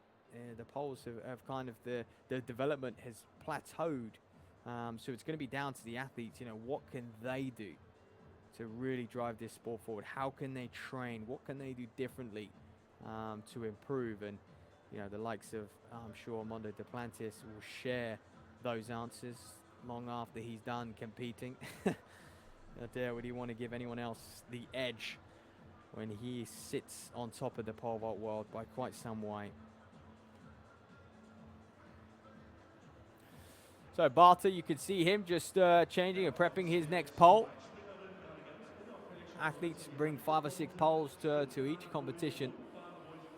And here we are then. So Human, Van Velen, Zenker, Barter, and Holman. And Hendrik Holman look to go clear on his third and final attempt. He's going to have one more crack at 5 meters in 5 centimeters. Some of the big hitters, then we may not see them until the 5:35. I'm predicting Zernical and Blecht and sort of Broders to come in at, but perhaps even later than that, 5:50 or even 5:62.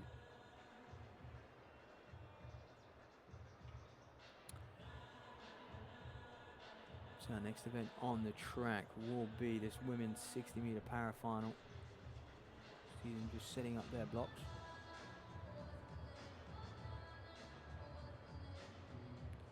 Four athletes to go.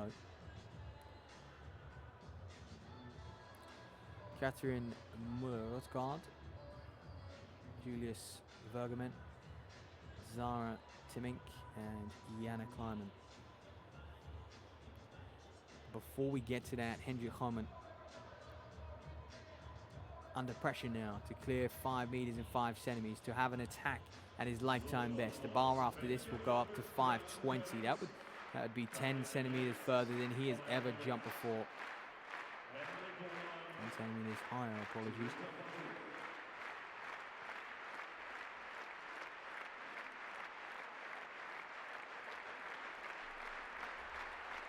Going to need to soak up every bit of energy off that crowd. Catches it on his shins on the way up and just sits on it, doesn't he, at the top? That's unfortunate. So Hendrik Homan out the competition before it's really got going, but looked very, very comfortable at 490. Unfortunately, 505, just too much of a stretch. So now he's going to have to sit himself down and learn from the very best. Throughout the rest of the afternoon, as you can see here, good speed on the runway, but just as the plant perhaps a little bit slow going through the pole when it was at full bend, and just a little bit premature to bend into that U formation. Could have held that sort of eye for a little bit longer.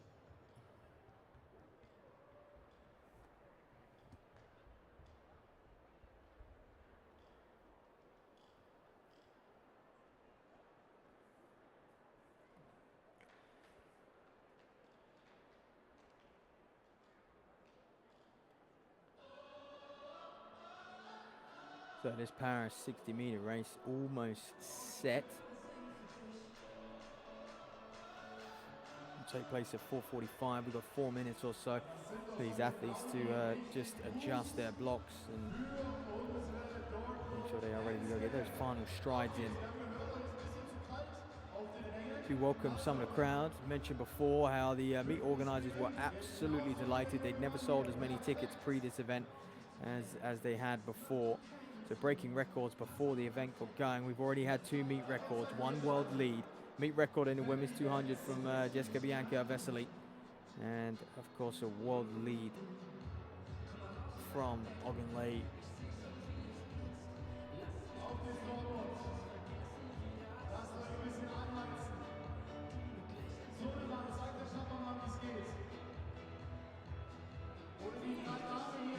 I think this is what is special about these World Tour meets and across Europe, and it is countries like Germany who just do an absolutely stellar job at hosting these meetings. They always pack a good crowd. The crowd is very, very knowledgeable. You know, they follow the sport religiously through the winter months, through the indoor season and into the outdoor season. And it shows, you know, when Germany hosts stuff like the European Championships in Berlin and Munich, it's an incredible experience for athletes and fans, and it's always a sellout. And as this meet continues, since it's you know, it was reinstated back in 2018, it's just continued to grow year on year on year, and now they're edging closer and closer to that sort of 3,000 spectator mark, 4,000 spectator mark, and perhaps raising its world tour status from bronze to silver as well over the coming years.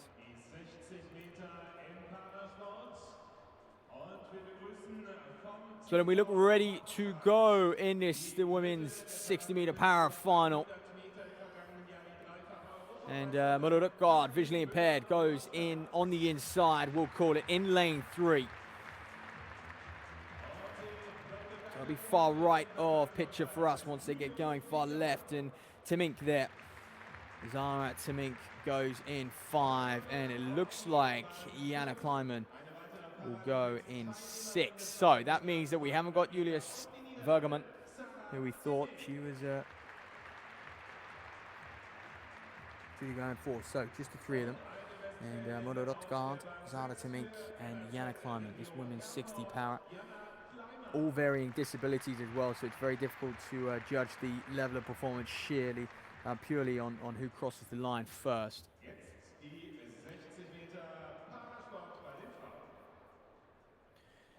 You have to take into account each disability and what they're dealing with, and the world records and stuff always vary. Arina Pravilova, 6:92 her world record. That is some running.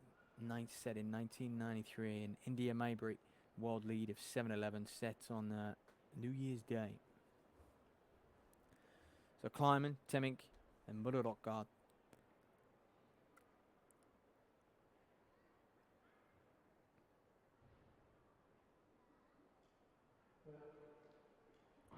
So away they go, then clean start from all. Temink with strong running in the dead center there in the orange, but I tell you what, Murderrockgard is up, putting her under pressure. 8:14 for the win for Zara Temink of the Netherlands, coming over here, spoiling the party a little bit in this Dortmund arena.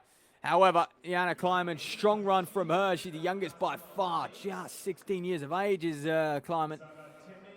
Great run. So Timing 8:14, Murderrockgard in second 8:18, and Kleiman 8:78 to wrap up that one.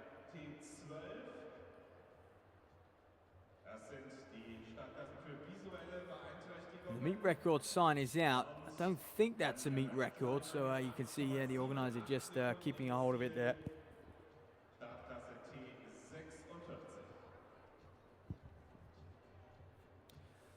And there we are. Julius Wagman was the assistant. He was the guide there. So Zara Timink to wrap up that race. Nice victory for her. So here's Luke Zenka. Bar should be at 5 meters in 20. Goes clear. First attempt. Some vaulting. And it's an equal season's best for him. And I tell you what, he's looking good to attack that lifetime best. And he's going to have a chance to. Although perhaps frustratingly, the bar just not playing out as he would like to attack that lifetime base. He looks ready to get after that 5:40 now. But the bar's going to go to 5:35, and then it's going to step up to 5:50. Making it, 1, he's going to be a little bit more fatigued by the time he hits 5:50. But 2, that is 10 centimeters above his very best. And that's the luxury, I guess, those who are winning the competition have. When they get to the end of the competition and they're in the lead, they can just eke that bar up a centimeter at a time. Oh, okay, failure there from Van der Velen of Belgium. He's going to have another crack at 5 meters and 20 centimeters. Just looked a little rushed, to be honest, but equal season's best for him already. He won't settle for that.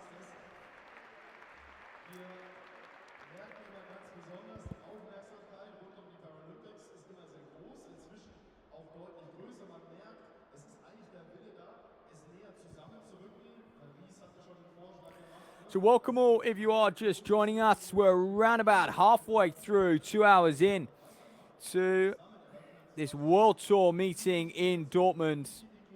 And, well, women's shot put has already been delivered. And guess the winner of that one, Ogunlei.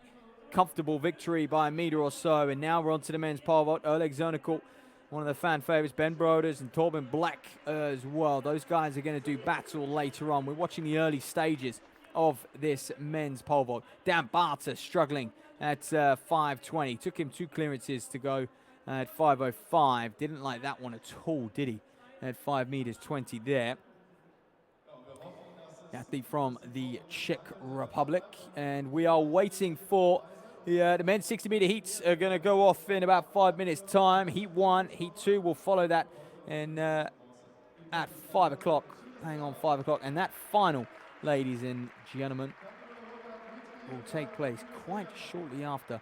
It'll be quite a quick turnaround for them, just an hour in between heats and final for those men, and that final will be at 3 minutes past 6 local time. Tom Linus Hulman, 5:20.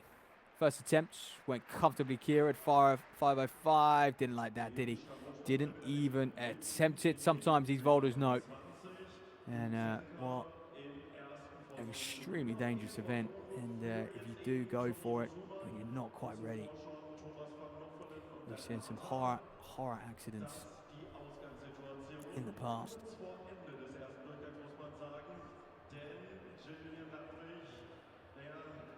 Teilnehmer der Weltmeisterschaft 2023 in Hallen-Europameisterschaft 2023, der Mann mit 5,72 Meter Bestleistung. Der steigt jetzt hier gleich noch bei dieser Höhe ein.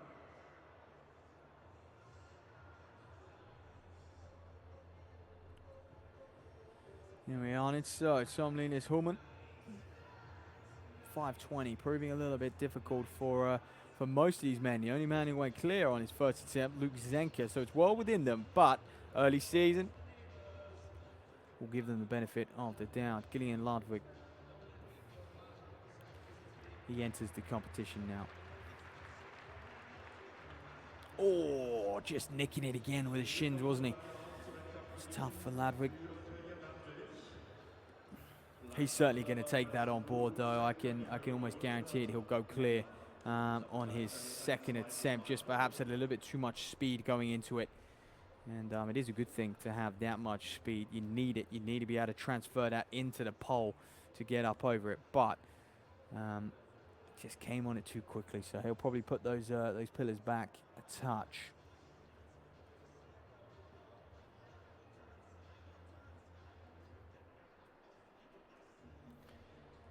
And I wonder if we're going to see Robert Sabera enter the competition. I highly doubt it. Sabera, lifetime best of 5:81. But he did have a pretty rough 2024. So whether he does enter the competition at this stage, just to get a few volts under him. And that must be it. We're not going to see him because we are already back to Thomas van Neufvelen.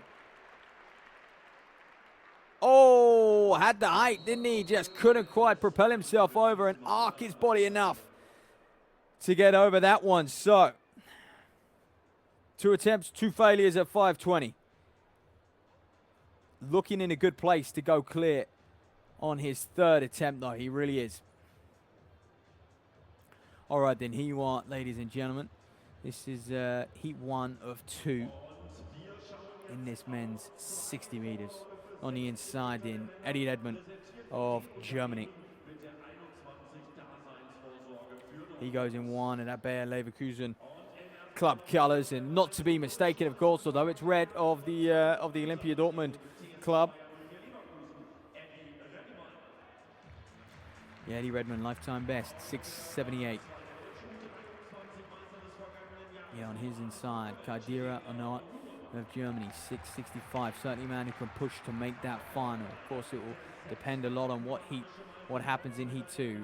Reina Mina of Cuba, 6:58. Season's best of 6:63. So getting down on his best already this early on in January. This man, I'm calling him favourite for the overall final as well. Come here and take a victory. Kobe Hilton of the USA, 10:14, his lifetime best over the 100. Joshua Hartmann then, 200-meter record holder for Germany. National record in the relay and that 200 as well in the 4x1. Semi-finalist in both the 200 and the 100 at those Paris Olympic Games. Kobe Vlemings of Belgium, 6:63.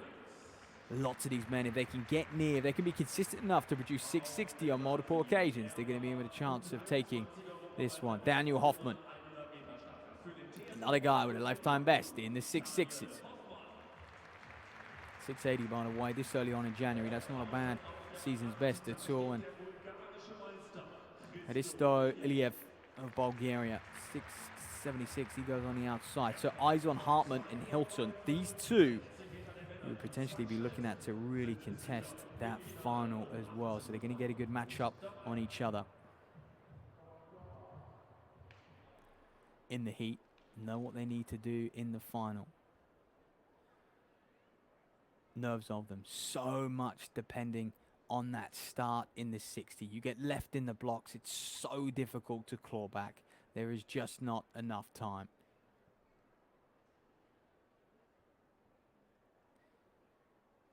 Elena Mina of Cuba as well, a bit of an indoor specialist. It's a fantastic 1963 200 lifetime best.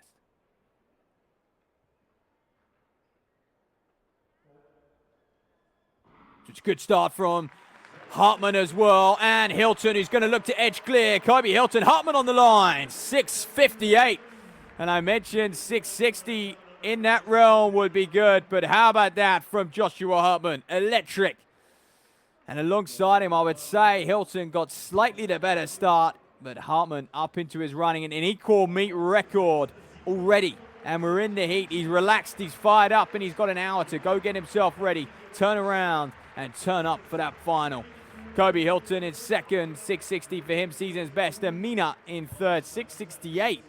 And I make that very, very close to his lifetime best an hour. So Hartmann and Hilton qualify. The others will have to see if they're going to be as fast as losers and get through on their time qualification. 6:68 then, looking like the time to beat. Meet record already. So make that 3 meet records. We've equaled the tally of 2024. And we're only just, ladies and gentlemen, halfway through this competition. Great running from Hartmann. I tell you what, his ability to just stay relaxed when he was under pressure from Hilton, come through that final 30 meters, 20 meters even, and just absolutely power through that line. Let's have a good look at this. So yeah, it's Hilton and even Mina who got a good start on the left of him, but this is where Hartmann came into his own. Was it that last 10 even? That last 10 meters, just Hilton ties up. And it is your ability to just stay as relaxed as possible in that final 10 meters to not tie up. Fatigue not really setting in for these men. Constant acceleration throughout that 60.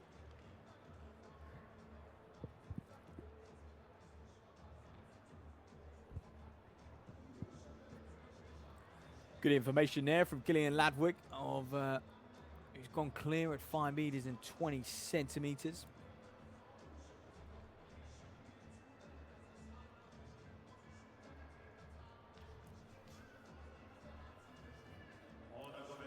Minor failing then. Last attempt at 5:20. It's got to go clear if he wants to stay in the competition. It's got to go clear. He wants to edge closer. Attacking his lifetime best. Gillian Ladvig. Believe the graphic is wrong. This is definitely Van der Velen. Oh, and I thought he had it. He did his best to just almost prop the bar back up there, didn't he? He was well clear with the upper body. It was his hands that caught. He just couldn't help himself, but just sort of grabbed the bar on his way down. But he'd be kicking himself. He is a man who could have easily gone clear at 5 meters and 20 there. Thomas Van der Velen, unfortunately, is out the competition. Walks away with his season's best, but nothing more. Look at that. Oh, just actually. It was the depth, wasn't it? I think originally I thought he just clipping it with his hands. It looks like he just didn't get beyond that pole quite enough.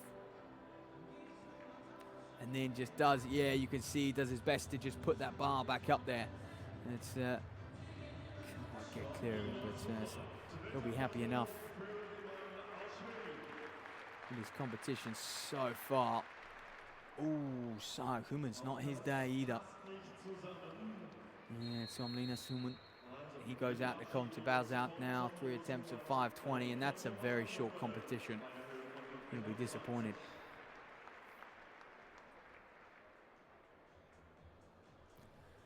So men's 60 meters, heat 2. Henrik Larsson and Zacchaeus Beard. Those two similar to the previous heat. They've got the lane draw on their side. They are certainly two to watch. 6:68 probably the time to beat. That's if you want to get through as in one of those time qualification spots. So Joshua Coleman on the inside, 6:76. He's going to need a fast start to live with these men to his right. Aleska Kijanovic of Serbia, 6:66.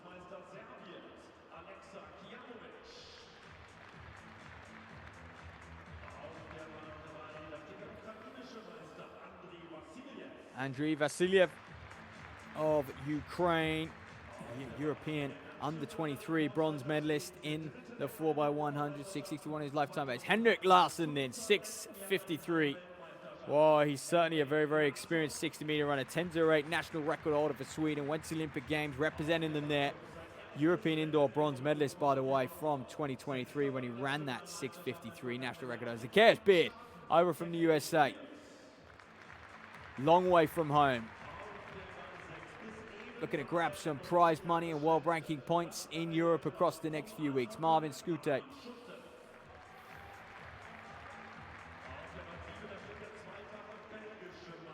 Simon Verhastraten of Belgium, 6:72. His lifetime best. Can he live with these men in the middle? And Maurice Graal on the outside, 6:74. These guys, on paper, literally a vest's width apart. So eyes on Larsson, former European bronze medalist indoors.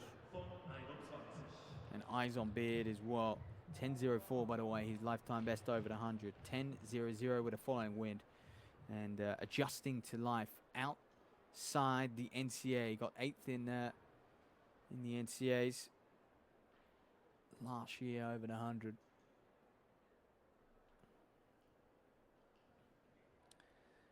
But it's a different kettle of fish. Racing in Europe, racing on the tour. It's difficult. Americans don't always travel well. Zacchaeus Beard, I'm sure, will prove me wrong.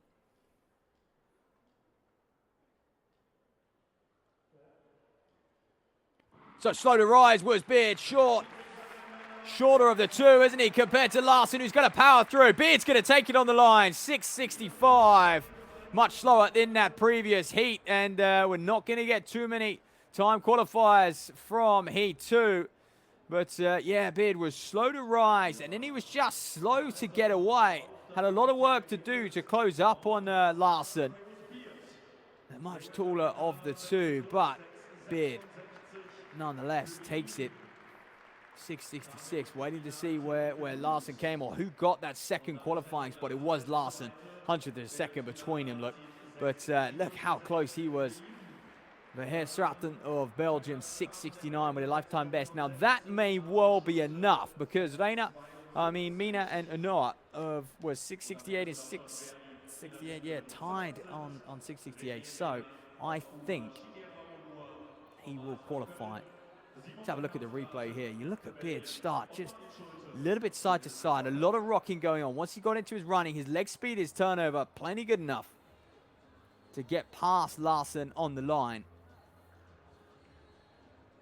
Verhastraten, great finish from him with a PB in 6:69. So in the final, you can expect to see, and we'll get a summary of that. I think we're going to see Mina and Noah from Heat 1, but I think Verhastraten will qualify, and alongside potentially Marvin Skute of Germany as well as your fastest. So we get 2 from Heat 1, 2 from Heat 2. Your fastest time qualifies. So here we are then. And I stand corrected. Marvin Skute and Verhastraten. There we are, 7 and 8 in that one. Reina and Kildera. And 5th and 6th. You saw all those spots as well. So a couple of season bests in there. Always good to see Joshua Cobman completing the lineup. The results with 6:97 down there.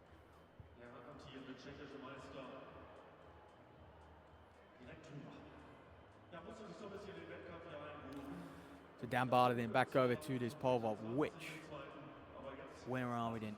The bar now at 5 meters in 35.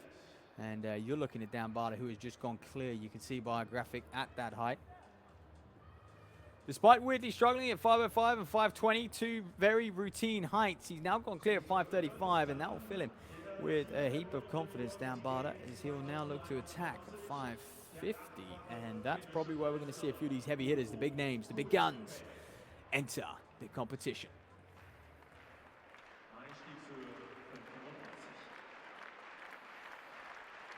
Right, finish pole vault star then now. First attempt at 5:35, routine from him. Jean Park goes clear.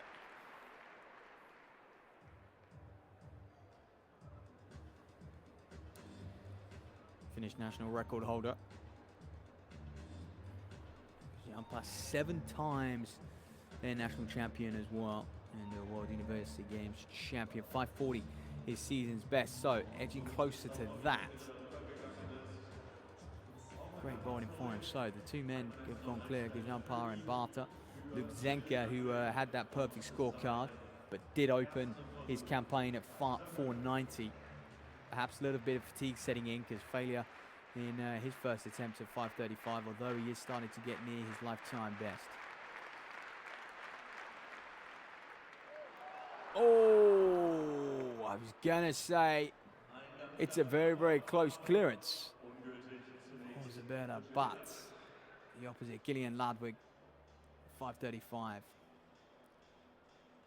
Failure, but nothing to be too concerned about. Comfortably go clear at that one in Ludwig.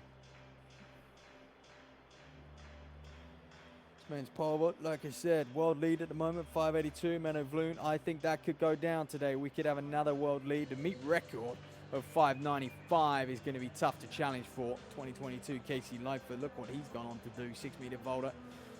So, Sabera of Poland enters the competition, 535 first attempt. Next on the track, by the way, that men's 800-meter final. And that will be followed by the men's 1500. So, some middle distance action about to take place. Sandwiched in between this pole vault competition, Sabera. The pole. Oh, okay. Failure, but early on again, he'll learn from that. And he won't be overly concerned. Really won't, Sabera. Like I said, did struggle in 2024, was way down on what he is capable of at his very best. He's a 581 bolter. But he's been sitting around this kind of 530, 540, 550 realm for a little while now. And perhaps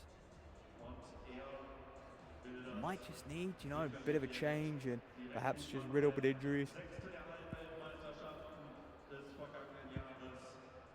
Difficult to really know what these athletes are going through and get inside their camps. They tend to keep themselves to themselves and do a lot of their work behind the scenes, and it's just such a demanding competition calendar that you kind of have to have these quiet periods.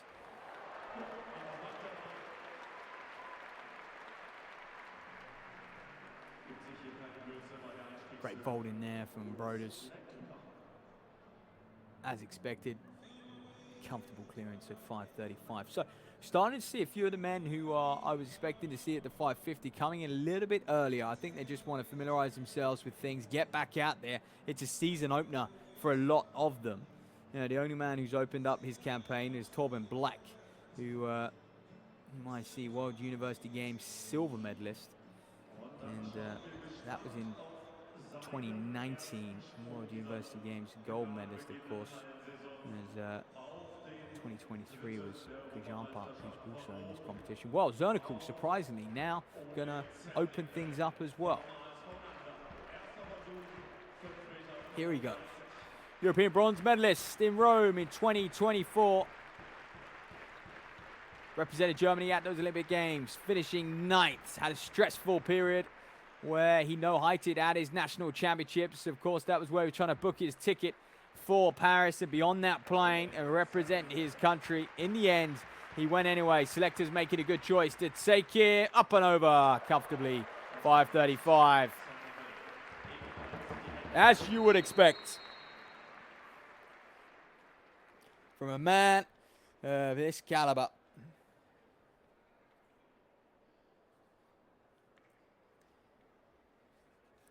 You really were. Well, we'll turn our attention to 4 laps of the track. This men's 800-meter final. World leader 145.8. Slimani Muna was rumored to be here.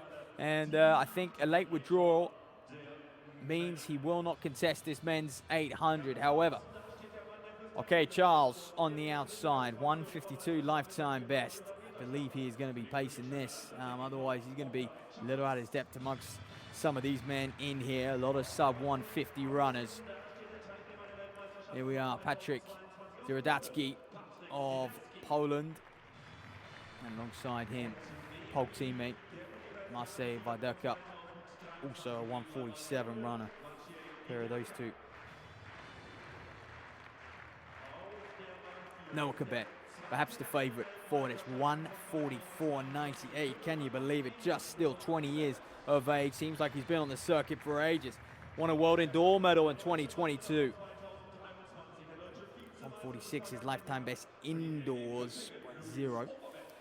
Luis Orebek of Germany. Joachim Hidu, second here in 2023, 147.6.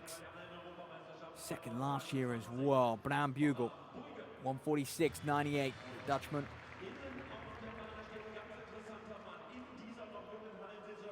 Well, here's the Turk then, Bostak. Look out for him, man.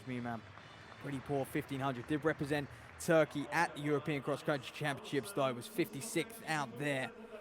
146.5, his outdoor PP. Michael Hrock sneaking that 150 barrier. He's Hocklich, 21 years of age, and Adas then. Mevlut Adas right on the inside, 147. His lifetime best.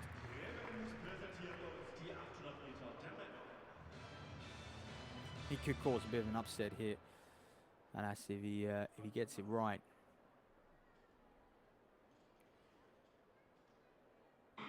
So away they go, and all eyes on Noah Kibet. He's in lane 4. He's in that sort of dark purple all-in-one suit. Expect him to tuck in behind. Okay, Charles on the outside. He's a beautiful fluid runner. Just takes a big shove in the back as well from Luis Orbabek on his inside, who settles in the orange, and it's the pole in second as well behind Kibet. He's got the fastest PP. He's been there and done it at the world level with that world indoor silver medal, but potentially hasn't really lived up to the hype, Kibet.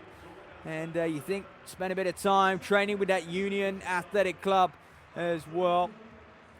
But didn't quite click from there. He's now very much back in Kenya, honing his craft, but still so young, just 20.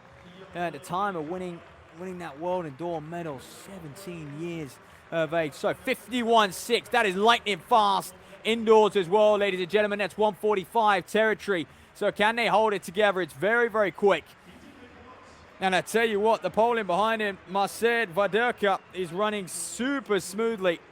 And 147, and looking how the rest of the field is still here. Kibet really isn't pulling away. He hasn't picked things up too much. He's had a fast start, but potentially just tying up because Varderka, and it's the other pole as well, who wants to come around him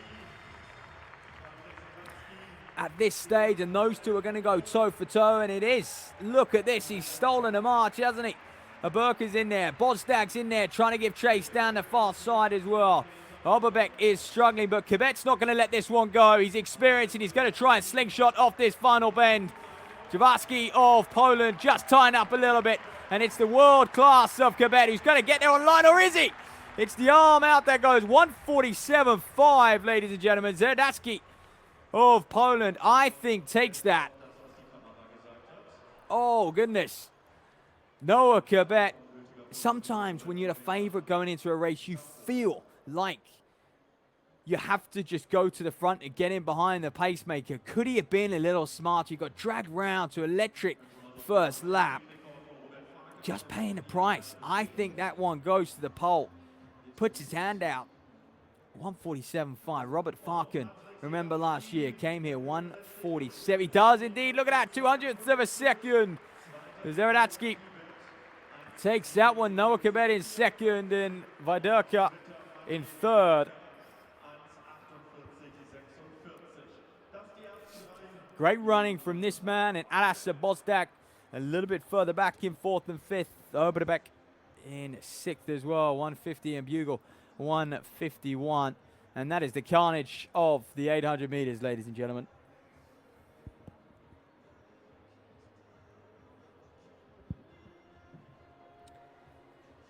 We'll get that men's 1500 meters up next.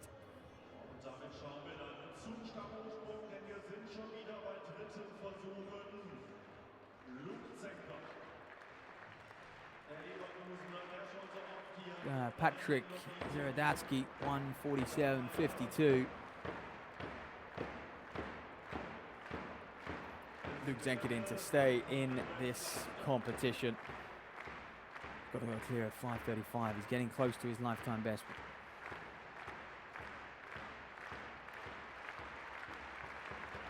Good speed on the runway. Transfers that well into the pole. Oh, just nicks it with his feet. But he'll be happy enough with his efforts today and the start of his 2025. He'll look ahead to the German Indoor Championships and, of course, what's next on his road.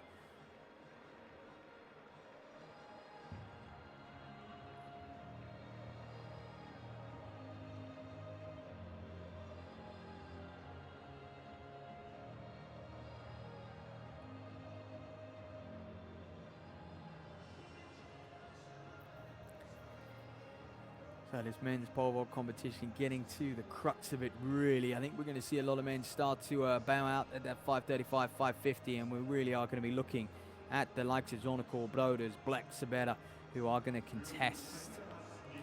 This is another man who's just struggling at the hurdle of 5:35. So Ladvig, can he go clear? He's a 5:72 bowler and his very best. Well within him. I was close on that second attempt, I must say. He looked at it thinking, yep, he'll go clear for sure on his third. And he does! Gillian Ladvig, clear at 5:35. Puff of the cheeks. Relief oozes out of him. And he'll now prepare his efforts for 5:50 because that's going to take another step up as well.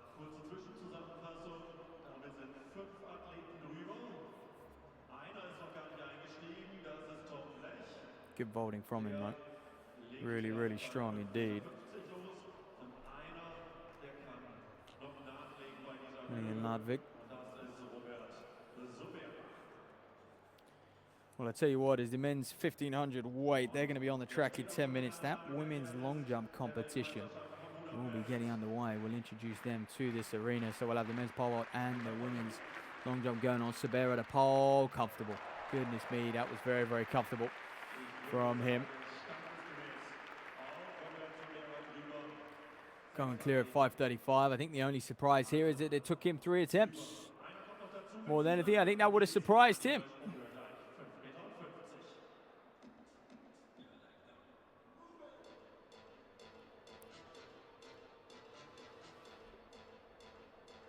So in 5 men clear. Ready to attack 5:50.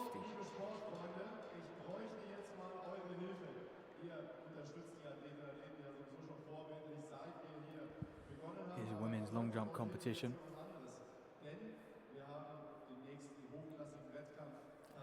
Oh, we're looking at start list here, and the question is Malika Mahambo on the start list, or has she been a late withdrawal? It would be an awful shame if she is. Here we are. There she is then. Yep, she's still there. Mikhail Sani as well. Malika Mahambo. Both of those to go. Asani, an incredible year last year. You think she got 4th at the World Indoors and 4th at the European Championships, qualified for Olympic Games, but just missing out on the medals. I think she'll look at this Olympic cycle now in 2025 and go, look, can I challenge the likes? What can I learn from Mahambo? Can I challenge her? Is there going to be a bit of a changing of the guard, of the dominance that Mahambo's had, not just in Germany, but globally in the long jump as well? And Asani is very much someone you look at and you know what, she really can feature in that next Olympic cycle, just still 22 years. So let's get to know this women's long jump field, ladies and gentlemen. Walking out now, being introduced to the crowd. Tabia Christ, 6:13, her lifetime best and her season's best. Indoors, outdoors, lifetime best of 6:49. And again, long jump, not really effective by indoor and outdoor. A lot of events are sometimes hampered indoors, and the record books are slightly lower, but not in the long jump. Samira Adamaya then, 6:30, her lifetime best. She's another one with a 6:60 outdoor lifetime best. Hometown favourite from Olympia Dortmund. They'll know her well in this arena.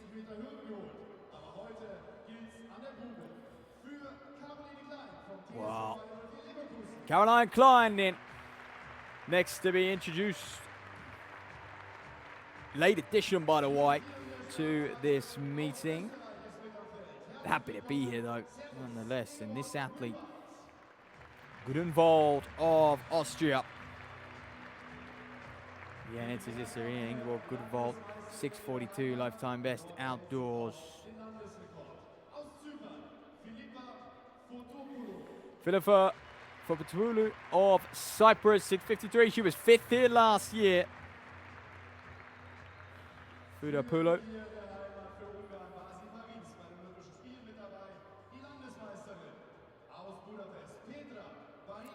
And next to come out in Banhidi Farkas of Hungary, 6:56. Her lifetime best, but also European champion at the under 23 level just a few years ago. Went to the Olympic Games and a national champion for Hungary, 6:77. Her actual lifetime best outdoors. How can she fare?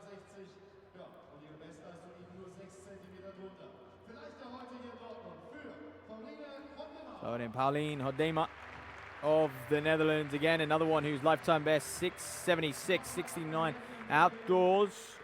24 years of age, Dutch champion.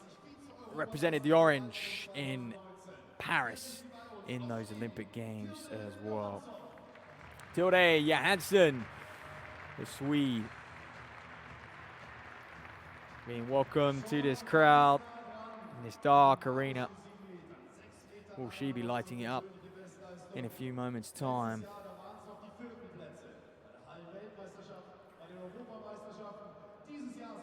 Well, Mikkel Asani then 4th at the World Indoors, as I mentioned, 4th at those European Championships, 6:91, her lifetime best. Competed here 2 years in a row, 23 and 24. Represented Germany at the Olympic Games. And Asani, can she start to challenge? Well, she got silver in Paris, gold in Tokyo, 2nd in the world behind Tara Davis-Woodall. She's a world champion as well. Malika Mahambo enters this arena. 7:07 her indoor PB, 7:30 that outright PB, European champion last year as well. But you know what? At the Europeans, it was fascinating, was it? 7 meters and 22 centimeters into a headwind in Rome. And I think a lot of us watched that and we thought, wow, what is she going to do in Paris? It was a massive head-to-head. She came away with the silver, but she really is back to her best after what was a tough injury at the back end of 2023, actually. And going into that Olympic year. But straight to it then, Tabea Christ of Germany to get things going. Round 1 in this women's long jump. Was that a foul on the board? It looked close, didn't it? If not, she's going to be soaring above 650, which would be a PB, but you can see, yeah, foul there. Pops up on the scoreboard. It's a great bit of technology for us to work with over the next hour and a half or so.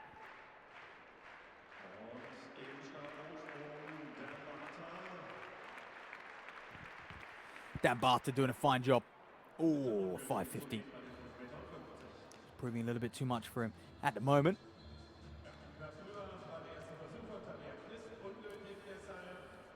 There we are. Like I said, struggled at 505 and 520 and then just 535, no problems, thanks very much. But back to 550 and this is starting to be a little bit of a stretch for him. It's getting in the realms of PB territory. Well, Samira Adamaya then, the athlete from Dortmund. It's good on the board. And it's well clear of 6 meters. Season's best of 591. I think this is safely going to be a season's best for her. And she'll get her campaign in 2025 here in Dortmund in a home arena underway and just progressing nicely.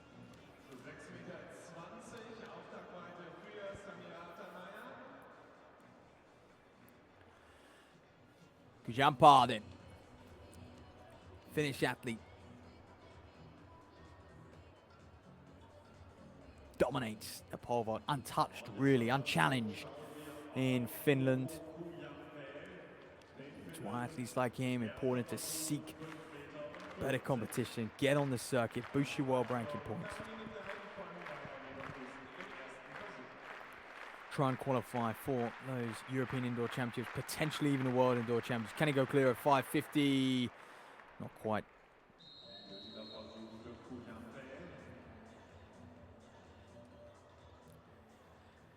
Like I say, I did mention this is going to be a challenging height, especially this early on in the season for a lot of these men. Yeah, 5:50. Wow, here's the men's 1500 then. Dominic Krop, Osama El Kaburi as well. Gormley and Archie Davies, two of Britain's strong 1500 metre men. Pinto, Fliss, Tobler.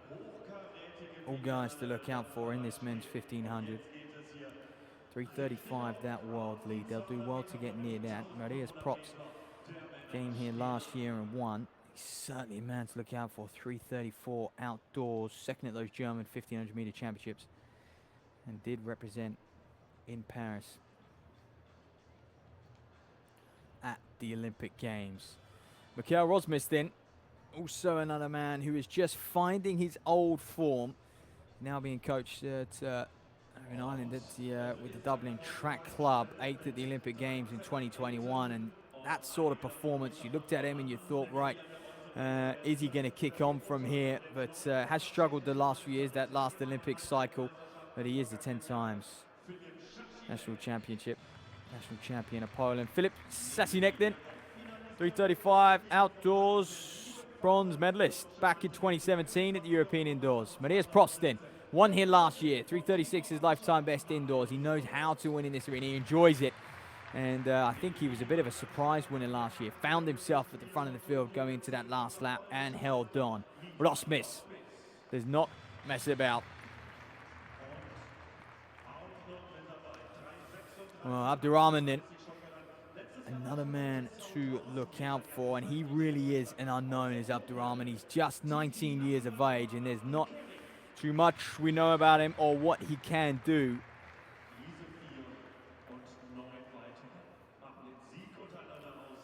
The pacemaker will be right on the outside. He'll get things moving. Leslie Kifley, also a bit of an unknown. Let's expect him to get them through 800 or so. Ooh, few nervous twitches right on the inside. It looked like Dominic Krop, the Ugandan. He's another man, just 20 years of age, but Brahimi as well. On the outside, all of these men just being reassured that no one's going to be disqualified. A few nervous twitches, they're accepted. They'll be let off the hook, and they'll go again.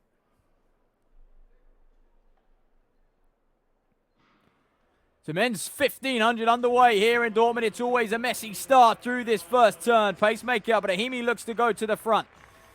Just looking to stretch things out, and we're looking to Sasinek, and you can see Kifley just struggling.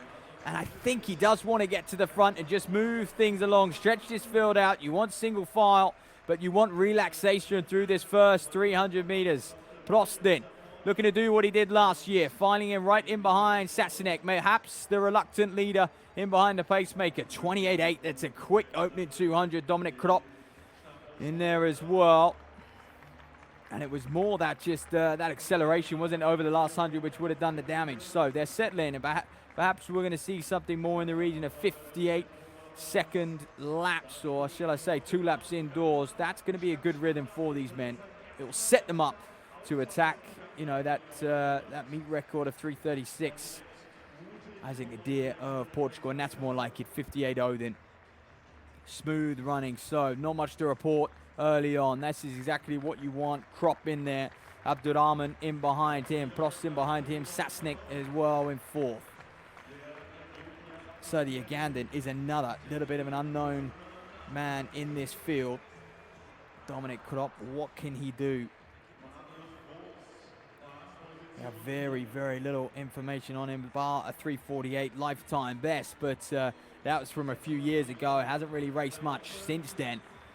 And the way he's going about things here, he's looking very, very smooth, operating in this sort of rhythm. And Sasinek just letting a little bit of a gap open up. They're going to need to close that. Rosmus and Archie Davies in that chase group, just looking to cover a few moves. In the 1500, you can't afford for those gaps to really open. You want to kind of just be on the rail, just holding that rhythm. You can see Davis and Rosmus moving up. James Gormley to the rear of the field, not panicking either. 156.9 through that opening 800 meters. Dominic Kropp still there in second place. Kifley's going to pull aside. This is where it really slowed up last year. This is what fell into Propp's hands. I remember they almost put on the brakes in that 1500 after a fast start. And it was Prost who then took the race on and didn't let up. So Kropp and Teke Abdurrahman of Ethiopia. Uganda, an Ethiopia boy. Have we seen that a few times on the track in recent years? Especially over the 5 and the 10,000 at the Olympic Games. But this is a 1500. Far less. Pinto is hanging on there. Abdurrahman just looking to make his move. He pulls wide. Round Kropp, 242 or so with 400 to run. They're going to have to go somewhere. They're going to get near that meet record. I don't think they're going to do that, but can we see a sub 340 clock in? Can Prost better his mark of last year? So Abdurrahman and Kropp, then they go 1-2, kicking for home, and that's like it. That's what you see on an outdoor track coming through that sort of 250 mark, coming up to the bell then. Abdurrahman, Kropp doesn't look like he's done yet. They're both moving wide. Oh, they're both celebrated early. What's happened here? This is crazy behavior. Prost, oh my goodness. They did look to be aggressively kicking. And they both were confused. And oh my goodness, was the bell missounded? I'm not sure. But Prost, is he going to do it again? 2 years running. He certainly looks like it. He's counted his laps out here. And he's measured his kick as well. Brahimi in second. Gormley's looking to come through for third. Prost isn't fussed about the time. 3:38 for the win. It's faster than last year. Abdurrahman finishes it. Oh my goodness me. It is confusing indoors, I suppose. 7.5 laps of the track. That's 3 3/4, and him and Kropp are so confused. But there wasn't too much to be confused about. To be honest, did they hear the sound of the bell or did they just mistime it? Oh. And sometimes, at that stage, there's no recovering. There's no coming back from it. But I tell you what, Matthias Prost, once again, that's a strong run from him, actually. 3:38 season opener. Not bad at all.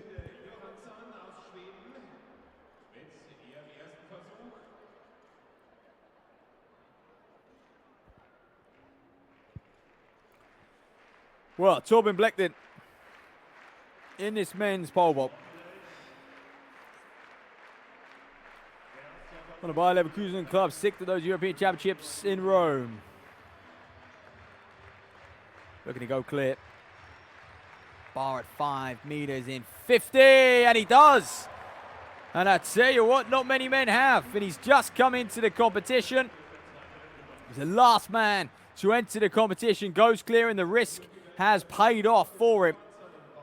Okay, so look at this now. He'll attack 562, the freshest man in the field, and then look ahead. So good voting from Bleck. I mean, he can be confident. He was 4th at those European Indoor Championships back in 2023, 6th at the European Outdoor Championships. He is in good form. He's a consistent vaulter, and he'll know where his shape is, and he's proven it here. Oleg Zernickel also went clear at 550 first attempts, but the rest of them, Bloaters, Kujampa, Barta, who we're looking at now, Severa, and Ladvig all struggled and had a first-time failure at 550.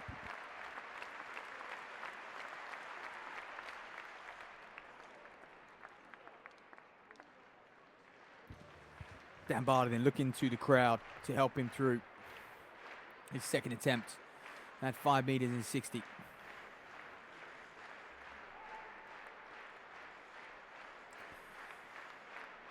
Gets himself fired up down the runway. Good speed. It's going to take a lot to go clear. Oh, just again, very similar to that first attempt. Nicking it with his feet at the start. Not even giving himself the chance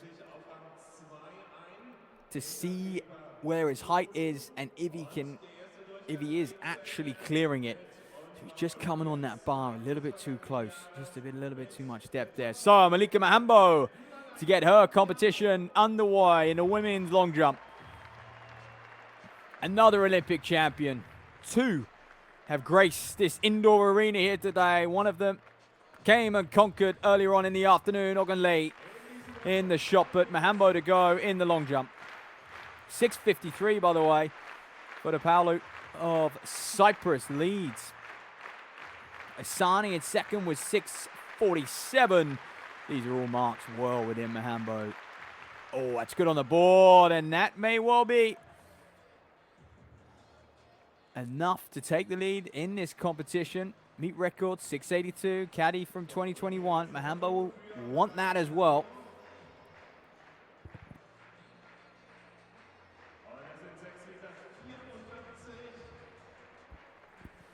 But to give you a little bit of context, she did have a fairly modest start as we watch her attempt back. Poetry, really. See where she is on the board. Lovely distance on the board as well. So, Mahambo.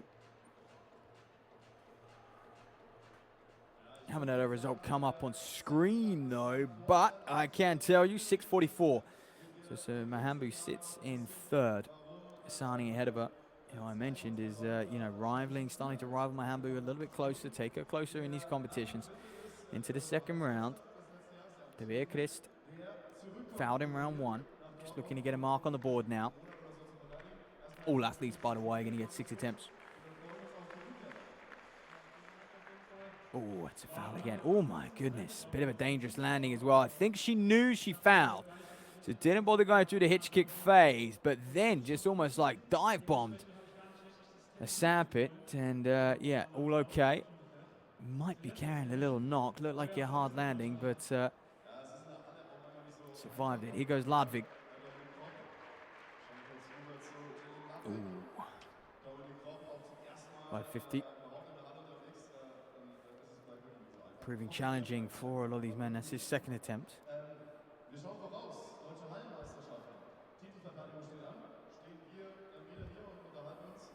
So one more for him. I think seeing him vault 535, he did sort of think it would get difficult at the 550 mark. But they'll have one more crack.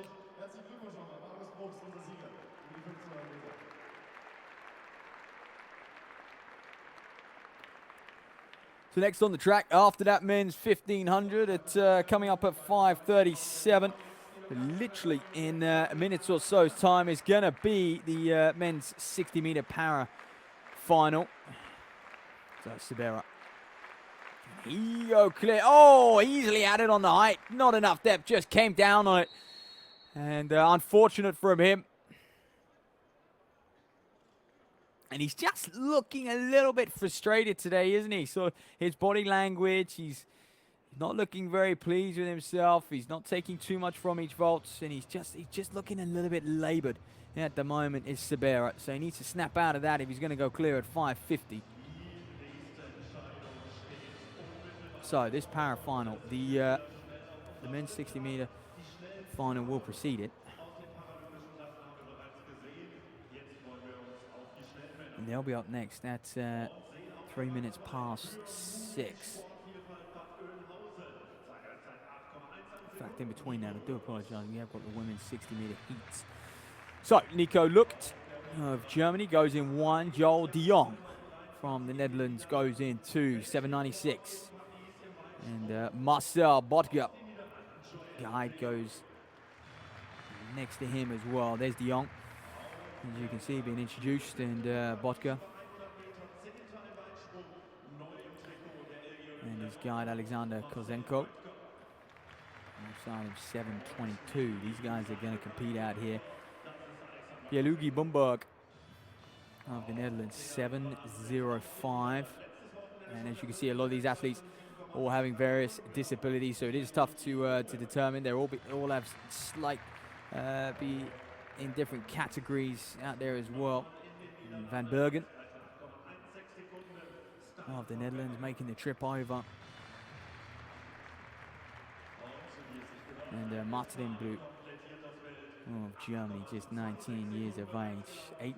8:26 is lifetime best as well. This is the opportunity, and this is an incredible arena for some of these athletes to compete in. The crowd will be right behind them as well. So from lane 8 to the inside. Blue, Van Bergen, Bomberg, Boutke, De Jong, and Lucht.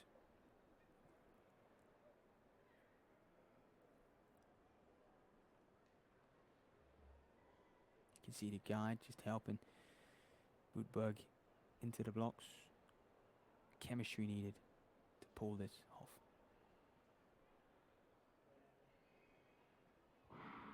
So away they're going. It's a very, very good start on the inside. Nico looked in. It's absolutely flying. He's going to be caught by Boutke, though, who's going to take it in 7:36. Superb running, and I spoke of that chemistry needed between him and his guide in order to execute a fine 60 meters, and they've demonstrated that right here in Dortmund on this World Tour circuit.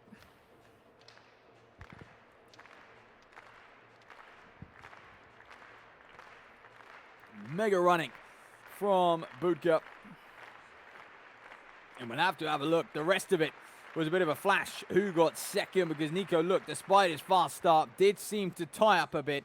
And another meeting record here in Dortmund in 2025. Make that 4 now. Bomberg in second in came with a late charge with 7:61.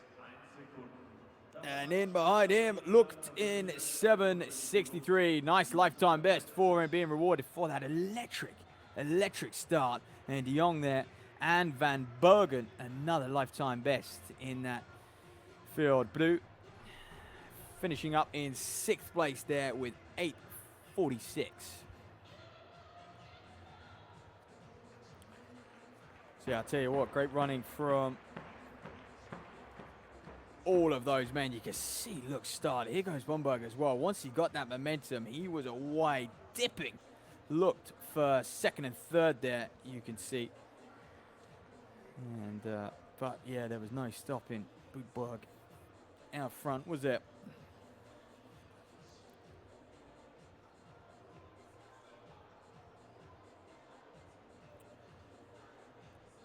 So Nico looked and Van Bergen being awarded with their lifetime bests,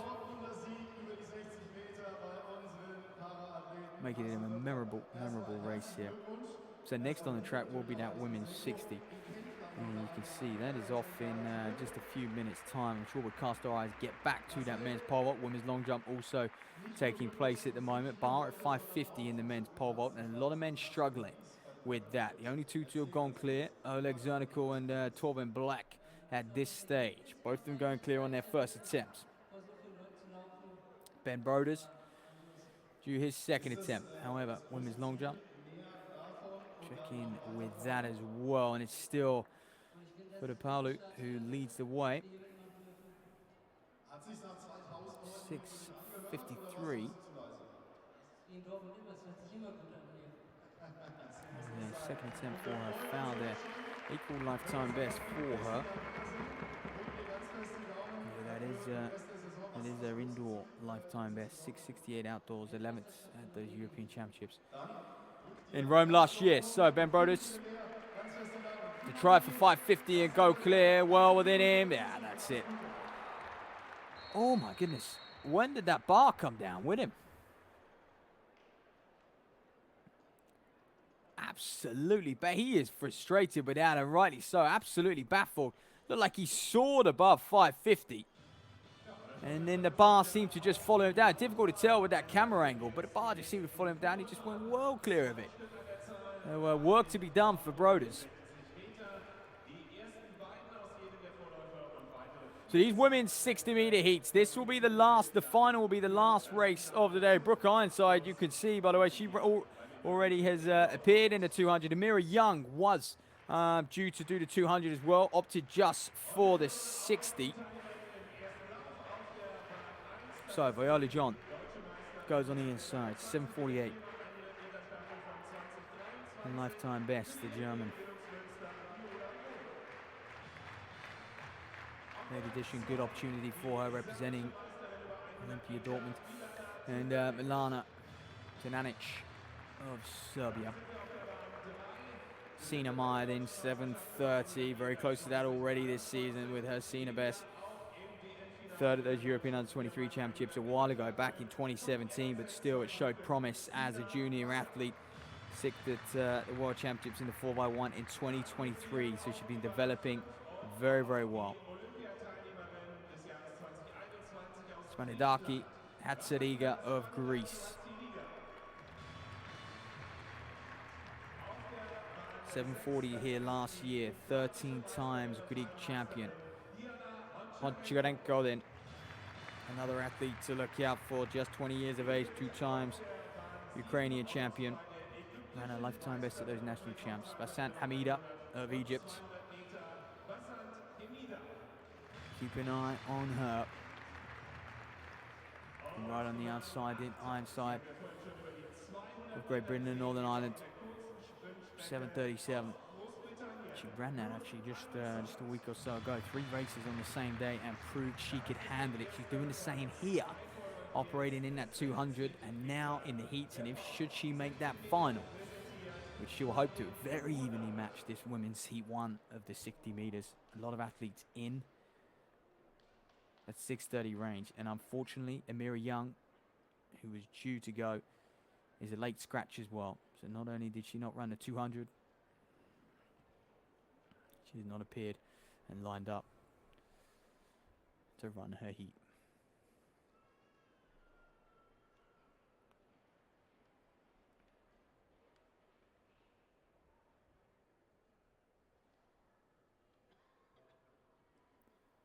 So clean start in this women's 60. It was good on the inside, wasn't it? Fast in 2, Tiernan Hanic, but it's going to be Smatadaki Hazanenka who's going to take it. 7:34. Fantastic running from the Greek. Mejibor, 13 times the Greek champion, indoor and out. Pure domination, and that's an easy cue for her. 7:34, and it was tight. It was so even for so long, but then she just, well, they often say it's those who slow down the least are those who win the race, and she certainly did that. And Viola John right on the inside, got a cracking start, and that is a massive lifetime best for her as well to qualify for this final. And due to Amira Young not competing, she was a late addition to the field as well, so how about that? Way to step up to the plate.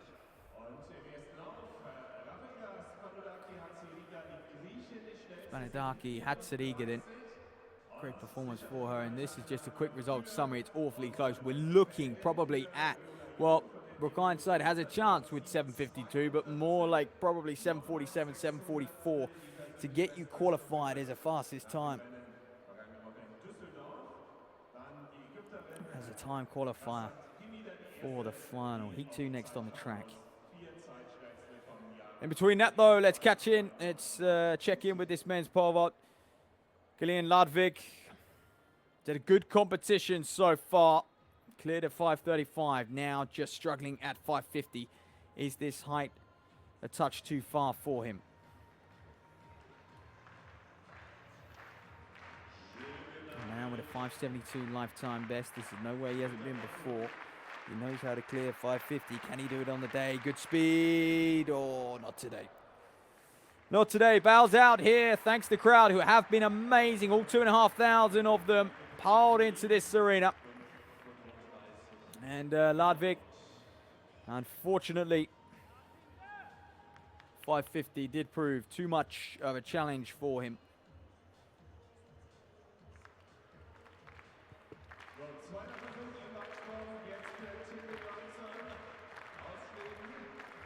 You can see there, just never got into his vault, did he? And in the end, it was just damage limitation and just controlling that landing.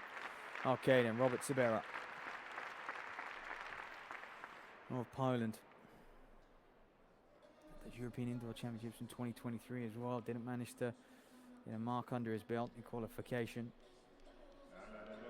Just looking to find that old form of his. 581 is lifetime best. If you can vault that consistently, you're featuring in finals, even on a global stage. Oh, well. It's unfortunate, but he is a man who doesn't quite look to be at his best at the moment, and purely doesn't look to be enjoying himself too much. You can understand that when athletes are going through these rocky patches where they'll be doing all the training, their focus and dedication will be there, but something will just not be clicking. And for Severa right now, it certainly isn't clicking. He bows out the competition. He had a clearance at 5:35. Took him 3 attempts, but this time won't go clear at 5:50. Well, here goes Ben Broders then. A bizarre turn of events on his second attempt meant that the bar came down a long time after he did. And he was set to literally soar clear. And it would be a little bit anticlimactic if we only had, a couple men attempting that 5:62 in Torben Black and Oleg Zernikov, because on paper we were expecting to see 4 or 5 of them challenge late on in this competition and really push that bar up and push each other on. But it hasn't played out like that.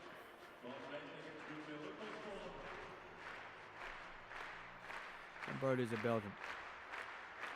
Take to the plate. 10 times Belgian champion, represented them at the Olympic Games in Paris. They're going to go clear at 5:50 here in Dortmund. That's much, much better.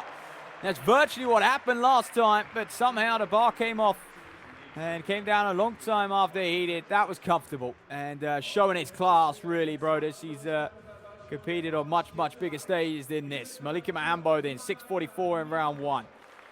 Pan over to her, former Olympic champion. That was snatched away from her in Paris. Can she go on to reclaim it in LA? What a story that would be. She's one of the best that's ever lived in this long jump era. Ooh, that's big. It looked good on the board. Is it too good? Well, it's a valid attempt. They're going to get the measurements out. Malika Mahambo could well have taken the lead in this women's pole vault competition. 6:67 would do it. Asani stretch clear in her round 2. Put pressure on the Olympic. Oh my goodness, a centimeter between them, ladies and gentlemen. Malika Mahambo, 6:66. Asani still leads with 6:67. Terrific jumping from her. Well, women's 60 meters, heat 2 then. Viola John with a lifetime best of 7:42 to qualify automatically in second place. Fastest time qualifiers, we're looking at 7:47, really, 7:52 technically. Brooke Ironside could still qualify you for that 60-meter final. Leah Kempel then goes on the inside, 6:69. It'll take a lifetime best for her to qualify on time. Sam Geddes then of Australia. Certainly someone who can feature not just in this heat, but also in the final.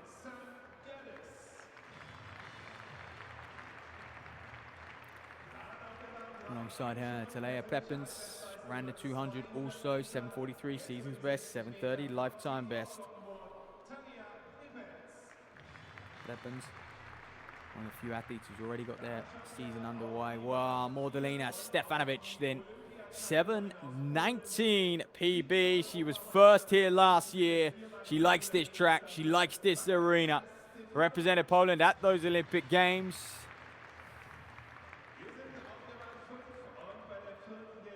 Alongside her, Van den Wardenberg.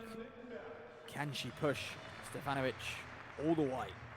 Euro qualification marks on offer here. Podolska, Alexandra Pachowska of Poland. Another athlete who is looking at that 7:20 European qualification mark for these women. And Badescu of Romania ran a fine 200 meters PB for her there. Can she double up and get one in the 62? Vandenberg then. Isabel Vandenberg. Also another athlete who competed in the 200, 7:47 her lifetime best. It's so tight in this women's 60. If she can run that time, that would see her qualify as a time qualifier, potentially even an auto qualifier. So a lot of these women capable of making this final. Obviously, only 2 can make it automatically, and the others will have to wait. So we will have some good athletes miss out Women's 60 meters, Heat 2 here in Dortmund on the World Tour. Stefanovic, defending champion, to the left of picture.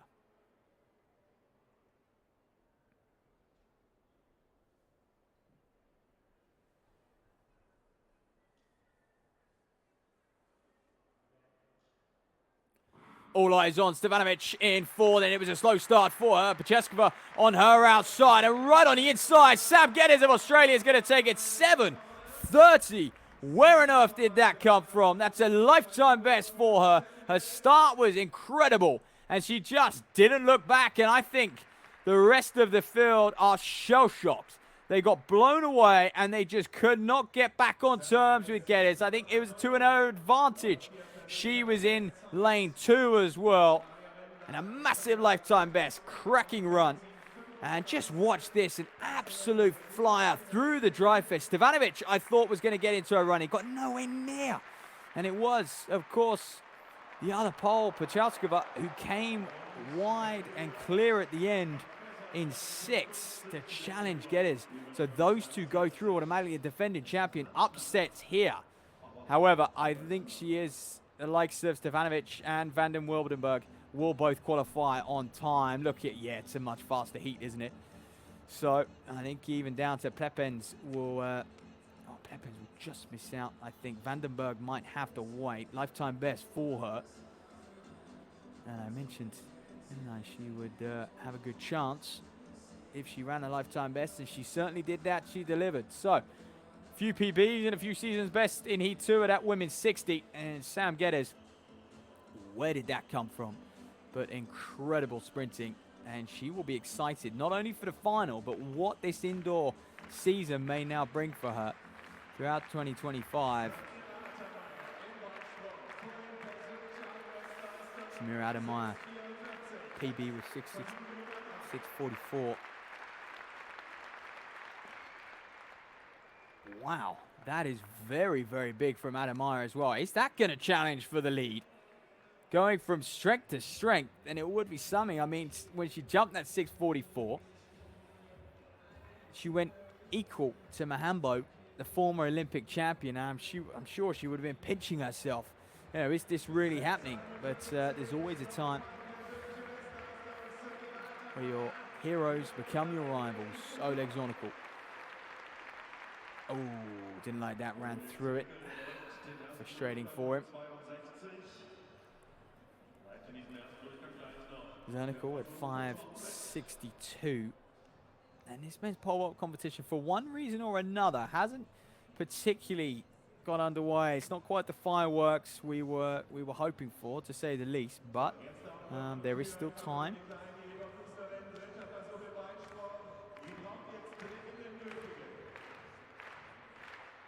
Starting to run over the mat there on Zornical.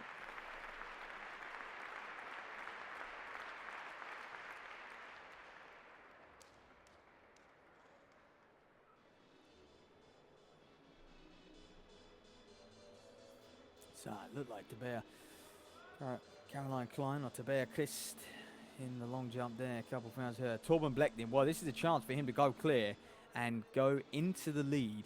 He's had a lovely scorecard so far. And when an athlete like Zornical fouls at 5:62, you've got to take your opportunities, really, and put the pressure on. He would be delighted with a victory here. It'd be good world ranking points for him.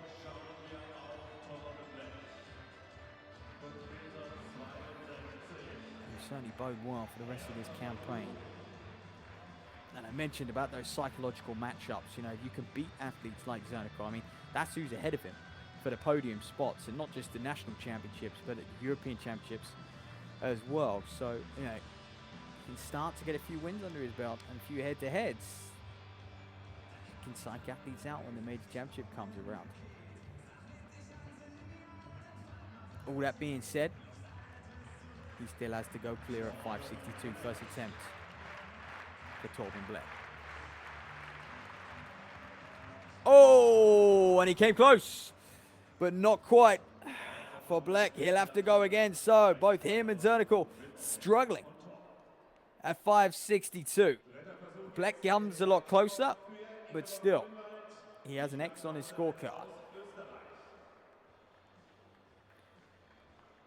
So over to Ben Broders as well, who will join them. Perhaps after his shaky start at 550, he did look like a man who could go clear.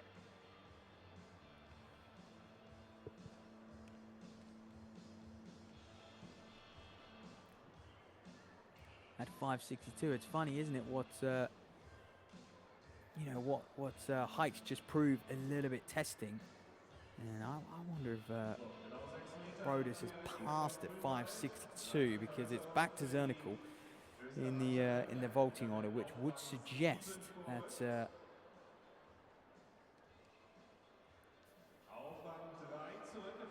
Broders actually went clear. Sorry, we didn't see it.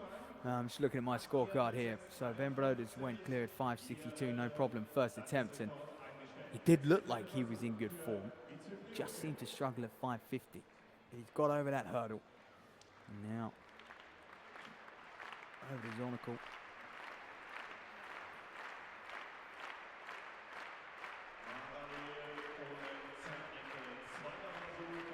So Oleg Zernical, after a terrific 2024, looking to back that up and start 2020. Oh, it's literally carbon copy of that previous vault. So it hasn't even attempted it yet.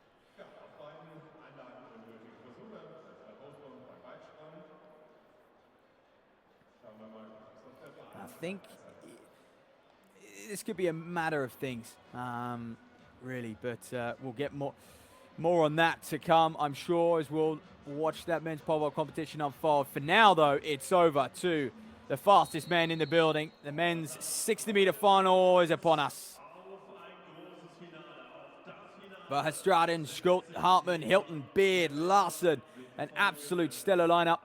It really is. As we go through it. So Verstraeten then in this men's 60. Managed to sneak in with that 669.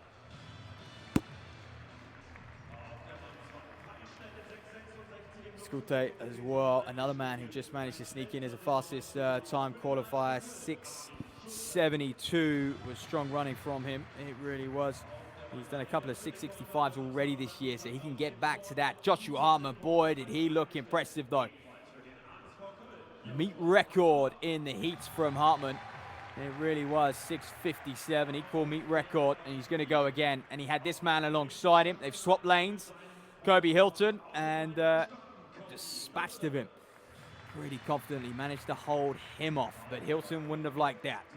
Alongside his countryman Zacchaeus Beard, 666 for an auto qualification mark. Was slow out the blocks, Beard. He can't afford to be slow out the blocks in the final. And Henrik Larsson then, the Swede, national record holder, third at those European Indoor Championships 2 years ago, will look to get back on that podium. Kaidira an hour then, 668 in his qualification, makes it into this final as the fastest time qualifier. And Rainer Mina then, a man that we perhaps expected a little bit more of in the heats, struggled, but often these men can come back and they can be a different athlete. They've had a race under them already. They've kind of got rid of those nerves. And they can come back and they can produce. So who's recovered the best? Hartmann, Hilton, and Beard all alongside one another, and Larsen then. And they're your kind of big four. They're your auto qualifiers. And Beard's got to get out quicker. You can see preparation he's going through to get into those blocks. He has an unorthodox starting position. Kobe Hilton alongside him. Both of these men kind of adapting to life post the NCAAs. For these American athletes, it can be very tough. Their setups are extraordinary, to say the least, in the NCAA. It's a real professional setup. And often, they're better off in that system than out. Here we go. The men's 60-meter final. It's a clear start. Joshua Hartmann dominated the heats. Is he going to do it again? He starts to pull clear of the field. Hartmann, the German. Oh, it was close. And if that time is official, it's going to be a meet record. Did Hartmann hang on? Did Mina come and upset the Cuban on the outside? Look to finish fast, and Hartmann celebrating. He's high-fiving. This is going to be a fun. It's him again. It's Joshua Hartmann, ladies and gentlemen, national record holder over the 200 for Germany and the 4x1. He delivers in the 60 meters, 6:56, and it was a newer. I don't believe it, on the line as well. Had a fantastic run with 6:57 in second. It was so tight on this on the side closest to us, and I tell you what, 5 or so meters more, and I reckon Anu has pulled off a mega upset here because Hartmann was just beginning to tie up. Torben Black, second attempt in the pole vault after the drama of the men's 60-meter final.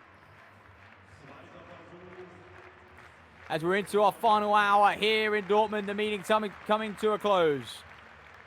Oh, it's comfortable from Black. That's terrific, and that will put the pressure on Zernickel, who is no doubt by far and away what came into this as the favorite.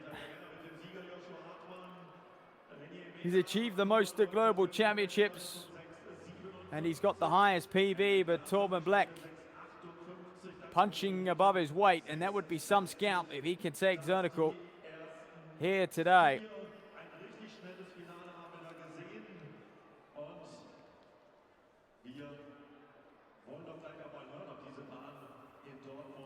Well, look at that analysis. What can he take from that vault into 572? Because you could well be looking at the winning height, 572. So it's going to be important that Torben Black brings that level of vaulting to his next one. So he'll be able to plan ahead. Zernickel has to very much just be in the moment and get this right.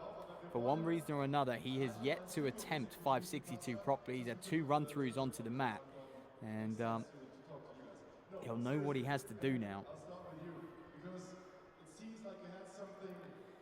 in order to go clear. You can see the women's 1500 meters warming up over on the far side. I'll come back. I'll set this record right. Was that good enough? It was obviously it was a very close race. I didn't for my heats. It was very valuable. Oleg Zernickel, your bronze medalist at the European Championships, a bit of a German star when it comes to pole vault. He's leading the ranks at the moment, but he's struggling here in Dortmund. Unusual for a man of his caliber.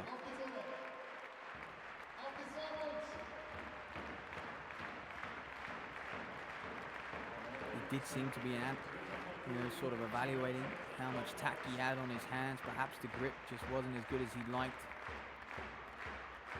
on those previous vaults. Here we go.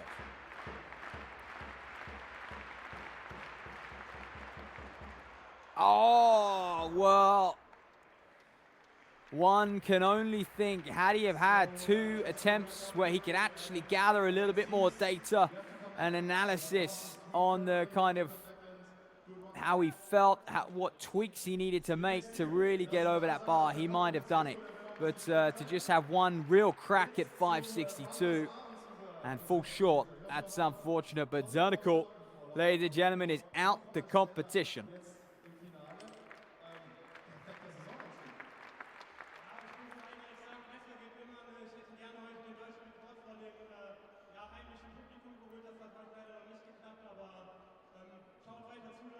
So we'll be looking to get that feedback. Meanwhile, we will be turning our attention to the women's 1500 meters. And it was a race where last year he had a fantastic meet record of 4:03 from Georgia Bell, and she went on to do amazing things. Can someone follow in her footsteps here? Perhaps Elisa Mega of Poland, 4:10, her lifetime best, or Julia Apil of Italy, 4:07 outdoors, world indoor representative last year. Scooping Alpha on the outside. There's Moritz.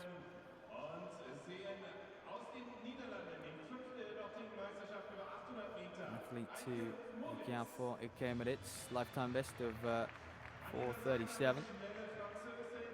Expect to obliterate that. Lise Thimont as well, 4:16.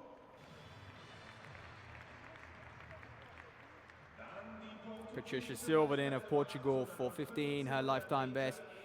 You know, these athletes are very much kind of on the cusp of starting to challenge for national finals and potentially some way down the line start to qualify for European Championships. 4:09 is a much better mark from Van Kampen, and if she can get near that season best of 4:20. Ignore that. I mean, it's always just an early season run out, get your legs underneath you and start to feel the rhythm of race pace again. It can be a big shock to the system. For a lot of these athletes, you have a hard winter, and 1500 meter runners really have to go back and work on their endurance and work on their strength. They would have neglected it over the summer when they're in race mode. So off they go then in this women's 1500 meters here in Dortmund on the World Tour circuit. Our ones to look out for, the Pole, Mega and April of Italy, and they will potentially slot in behind, and Patricia Silva as well of Portugal, who's gone up into second place already. Are we going to see quite a few lifetime bests? We had a fantastic race here 12 months ago, and this is aggressive from Silva, it really is. For an athlete who hasn't got 31.78, I mean, that's going to be not far off 800 meter sort of speed up at the front, and that's why the field looks like it does already. So Patricia Silva potentially looking at a completely solo effort here. The athlete in second, just sort of checking round to the pacemaker. Was that a speed up or a slow down? But she's hot on her heels. Van Kampen, by the way, looks to be in second place.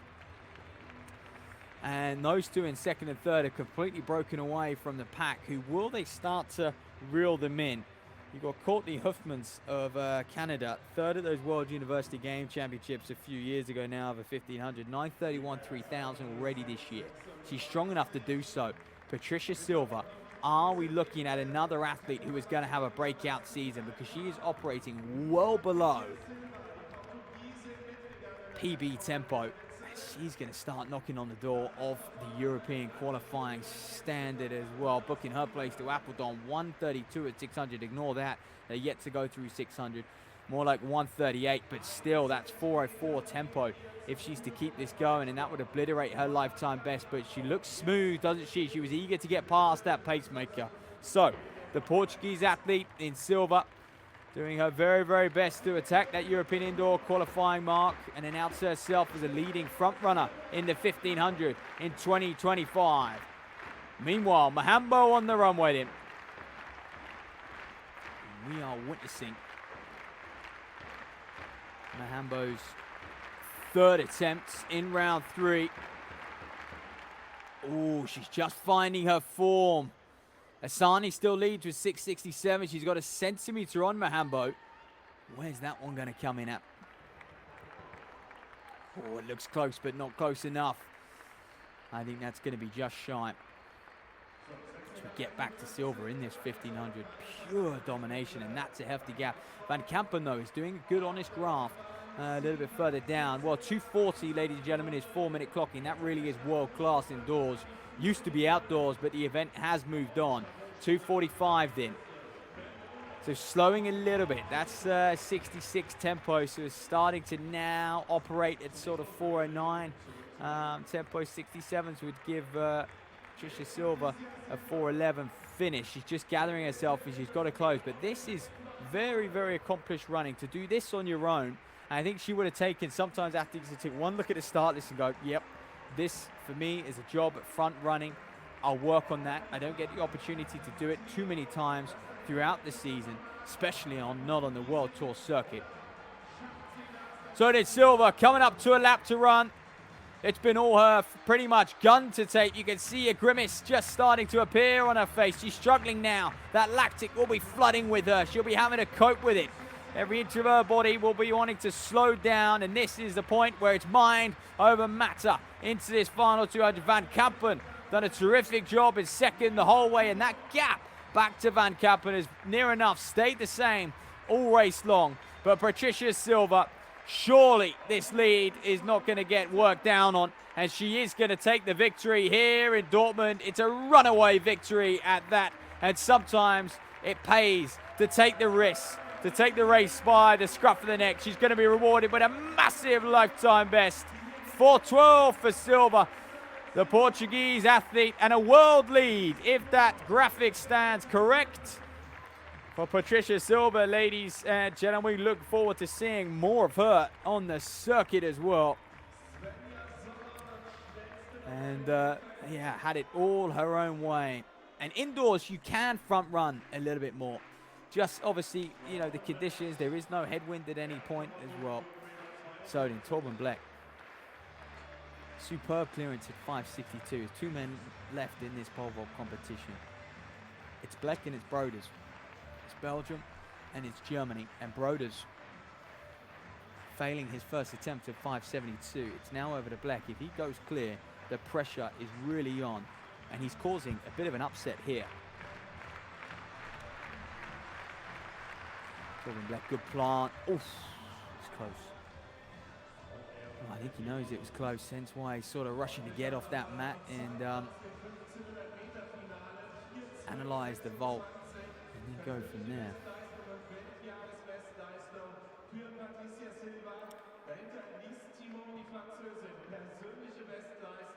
Yeah, just nicks it with his shins on the way up. You need to just take off, plant, and just give himself a little bit more room there on top. The waist looked good enough clearance.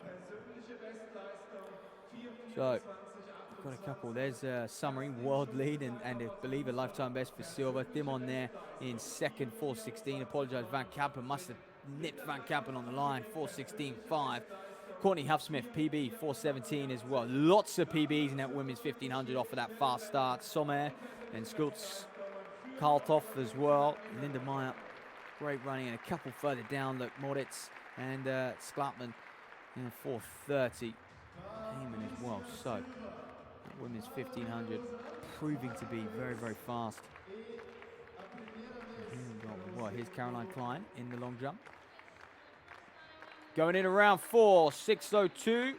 She's got way more in her than, oh, something's not clicking.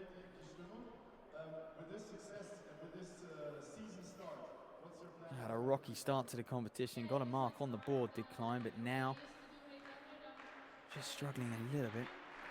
All right, here's Ben Broders, second attempt, 5:72. We picked him up. Oh, is he over it? Yes, he is. And we had to wait because we know what happened to Broders on a previous attempt at 5:50. But 5:72, and he goes clear. And is that a winning vault, ladies and gentlemen? Have we just seen the winning vault here in Dortmund? Torben Black will now be under pressure, and this pole vault competition has yo-yoed. It really has delivered. It's been up and down, and at times, you know, Broders has looked like he's going to go out of competition, and now he is in the driving seat. Tilda Johansson in the women's long jump. The Swede takes off. It's going to be a little over 6 meters. It may well improve on that 6:06 jump of hers.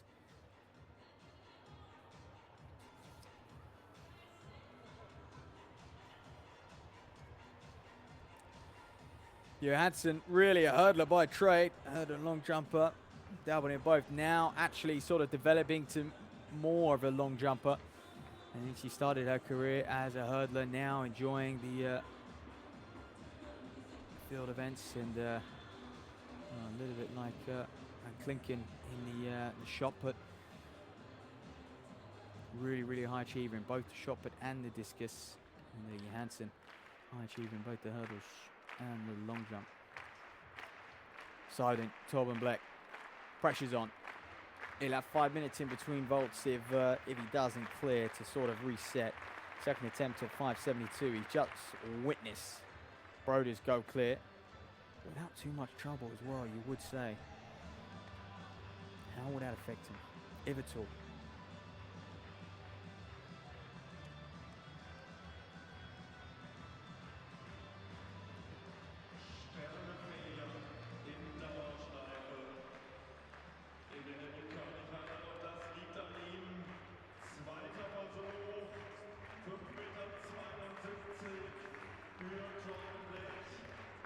Torben Black being patient, knows he's going to have to be in his very, very best to get over. 5.72 here. Good speed. Oh, and he almost did it. I tell you what, he's going to have one more attempt. And if he can just produce another vault like that and give it a fraction more, he's going to be up over that 5.72. He really is. Well, he got fourth at those European indoors in 5.70. And you start to look at this mark and go, if you can get comfortable and consistent clearing it, look, you're going to be in a European final, and could you be challenging for the medals? And so he'll have that in the back of his mind, I'm sure.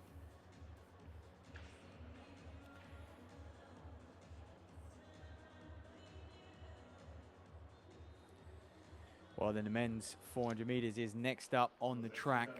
We're going to have 3 heats, actually. We do have a large number of entries, making it difficult for the meet organisers to get them all in one race. So just a few heats, and of course they'll have the chaos of braking after a lap as well. After 200 meters, a standout name, Patrick Storm. And of course he will go in this final one. So on the outside, Bosko Kijanovic. Terrific performer, 46.22, his lifetime best. 13 times Serbian champion, ladies and gentlemen. Absolutely dominates 400 meter running over in Serbia. Patrick Storm then, very close and evenly matched on lifetime best indoors. Yeah, check 45.4 outdoors. And he was third in that mixed relay in 2023. He's had a couple of third places in that mixed relay in the 4x4 at the European Championships. And well, Danilenko of Ukraine goes inside of him. Fabian Damerman then on his inside as well, 47.34. And it's so important. You know, the indoor 400 meter running is a completely different tactic. It's so important to get out hard and find a good spot when the race breaks. Sometimes athletes do try too hard, it must be noted. Frederick Rumpfden, 47.92 on the inside. And you are at a disadvantage if you're on those inside lanes. You don't quite get that downhills off the bank to really get after it and use gravity and help with that turnover. So Kijanovic and Storm. Kijanovic, the Balkan champion over 200 and 400. Storm, the faster of the two. Outdoors.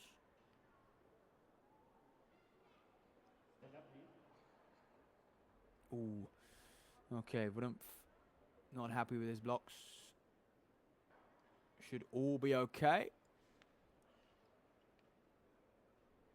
However, they were just about to go into the set position, weren't they? But Danilenko, I think he was the one who's just adjusting his, and actually it was just the camera was on Rumpf at that time. We thought it was him who was falling out his blocks, but I think it is Danilenko. He's just adjusted his blocks a touch. And service will be resumed. This is men's 400 meter final set to get underway. They are graded, these finals, and well, seeded in a way that this should be, in theory, the fastest of the 3 finals. It would be an upset if it wasn't. It does have the 4 of the fastest men.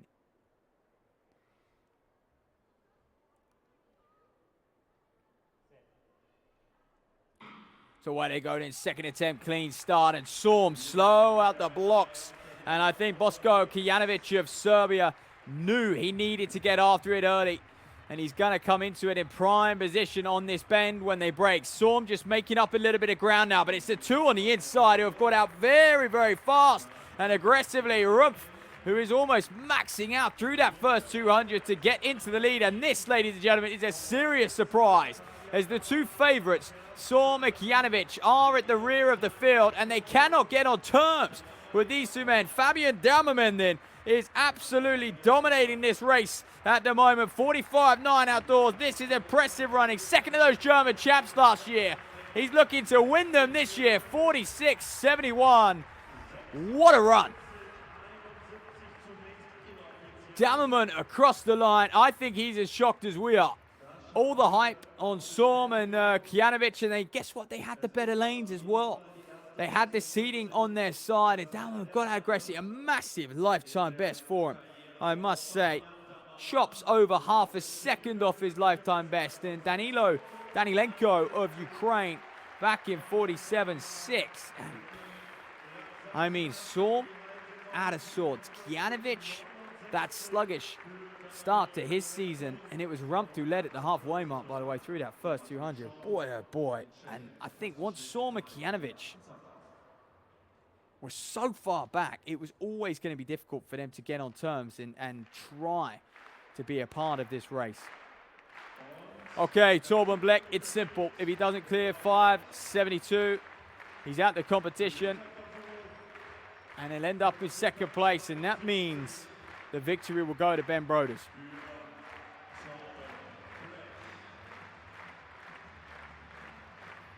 So to stay in the competition and put the pressure on Broders and go again, go another round with Broders. He's going to need to go clear. Bar set to go at 5.82. Should Torben Black clear this, it will be a duel at 5.82. However, he's come closer and closer with every attempt. Has he got enough?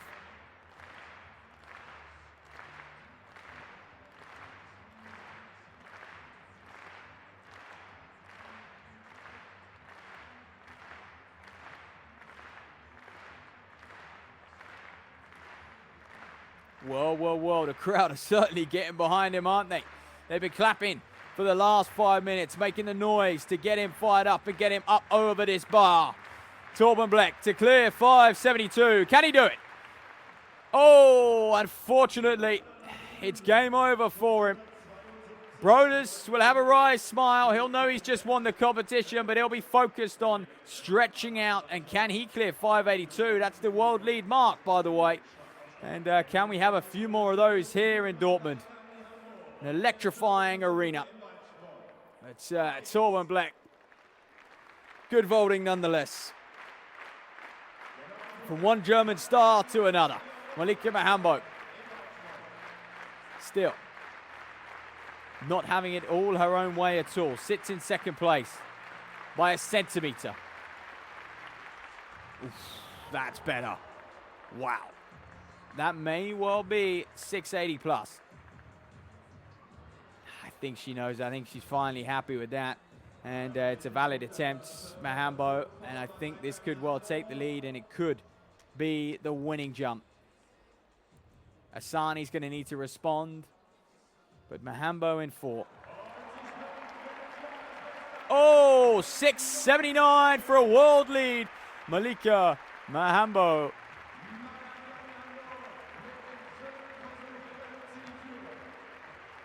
She'll start to celebrate that, all right. So Takora Humphrey of the USA. Unfortunately, that 6.78 has been surpassed by a centimetre by Mahambo, the German, who gets the world lead. And now can she go on for the meeting record of, well, it was only Sanya Kadi, 6.82, so she's close. Well, Michaela Asani then has led through halfway. She really has put Mahambo under pressure, and she is someone who is capable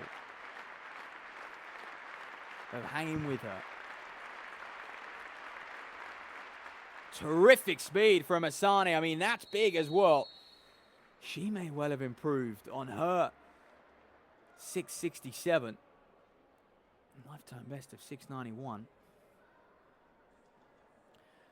So Asani will wait. Oh, it's come through on my screen. 6.43 for Asani then, as you can see as well on the graphic on screen.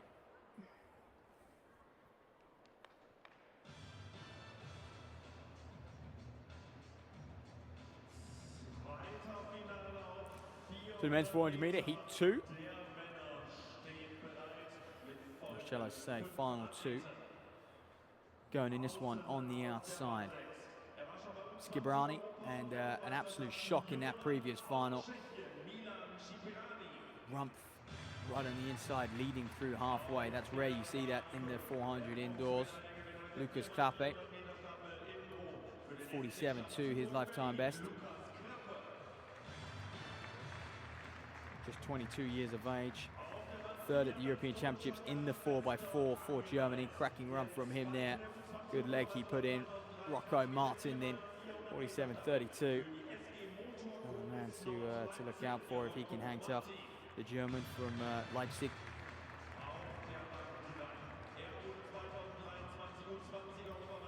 Jake Mitchell then, 49.02, his lifetime best. I'm sure he'll improve on that. And competes over the 800, 400 hurdles and 400 meters. And he's yet to really specialize and knuckle down with one of those events, as he's still young, and I'm sure he will. Erno Stargwald then. Steve Bolt.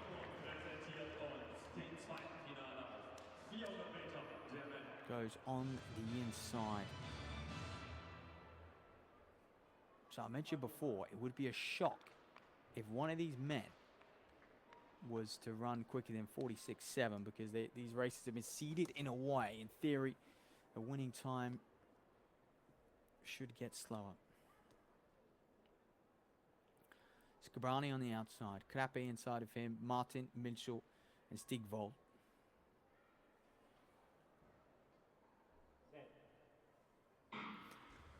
So away they go, then it's a good start from Scabrani. He still hasn't pulled too clear of the others. Rocco Martin in the man from Leipzig looks good in center. Jake Minchel looks like he wants to move around this top end in order to put himself in challenge through this first 200 meters. He's leading clear at the moment, right on the inside then. Stigvold is going to do it. We're going to have a repeat of that previous heat. So 5 men absolutely neck and neck, going to fight for position. This is where it gets a little bit messy around this bottom turn. So Minchel still in second place. He'll have a whole stack of men queuing up behind him through this top end. But Milan Scabrani of Czech, if he can hold on, this would be a little bit of a miracle. It would be a shock upset once again, but he's just tying up completely. Jake Minchel, and on the inside, there's no way through. And right on the outside, he's going to take it. Lucas Krappe, it looked like. Oh, well, Martin tried to come through on the inside. There was no room at all, and it got messy. Pushing his way through, but you know what, Lucas Krappe, you've got to position yourself. Unlike outdoors, you've got to position yourself indoors in the 400 and be in the right place at the right time. And I thought, you know, an athlete like Minchel, who does do a few 800s, some over distance work, might be better off. Through the lap, he was in the right place, but just tying up, and it didn't help when Martin pushing Stigvold on the outside. 47.75, then still strong running. That would have got them third in the, would have beat Storm. Broders for 5.82. Quick pad to him.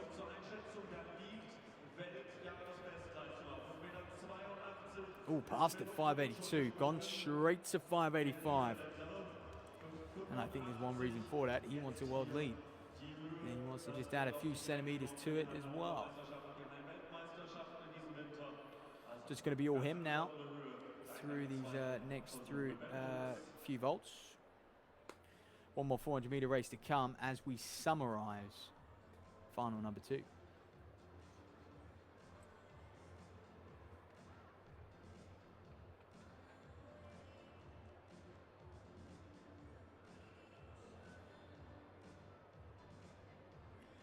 There you are. It's Fabian Dauerman who won final number 1, 46.71. It was a little bit of a shock upset, just like in final 2 as well, which is on screen now. Lucas Krappe coming through, 47.75. Rocco Martin and Jake Minchel, PB for him, 47.98. That is strong running. To be fair, chopping a good second off his PB. Milan Scabrani and Scabrani of Czech as well, 48.42. And Stigvold, unfortunately, I mean, he's been a man who's been disqualified, but Rocco Martin's squeezing through a little bit more on him. So women's long jump after 4 rounds, Malika Mahambo, where she's used to being, right at the top of the pile. Johansson of Sweden, apologies, 6'10", needs to improve on that, is much better than that, just hasn't really got going yet. That'll do it, though. Much better.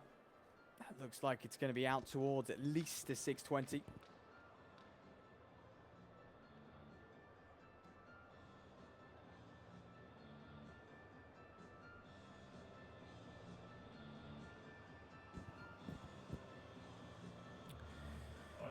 So yeah, Hansen's 5th round jump. We wait to see what it might be. And 627, so a nice improvement for her. 6th place in the standings. And really amongst long jump royalty, the hurdler and long jumper is starting to look like she's starting to specialize in the long jump that little bit more priority on it. So we've got one more 400-meter race up next, and then we'll have the women's 800, and then to crown off the action here in Dortmund, here we'll have the women's 60-meter final.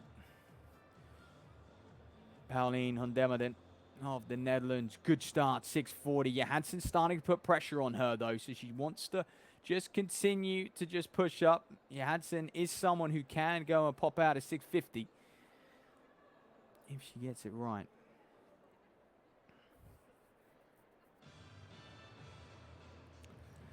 So then the men's 400 final race. This should be a little bit easier for these men to manage. Just 4 of them. Less bodies, less carnage. In theory, doesn't always play out like that. On the outside, then Joshua Foltz of Great Britain and Northern Ireland. 25 years of age, terrific 400-meter hurdler.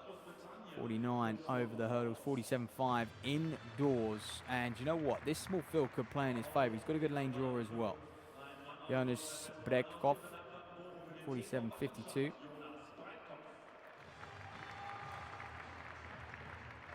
go inside and actually, so Florian Kroll not to start, and it will just be Maverick Pamphili of St. Lucia.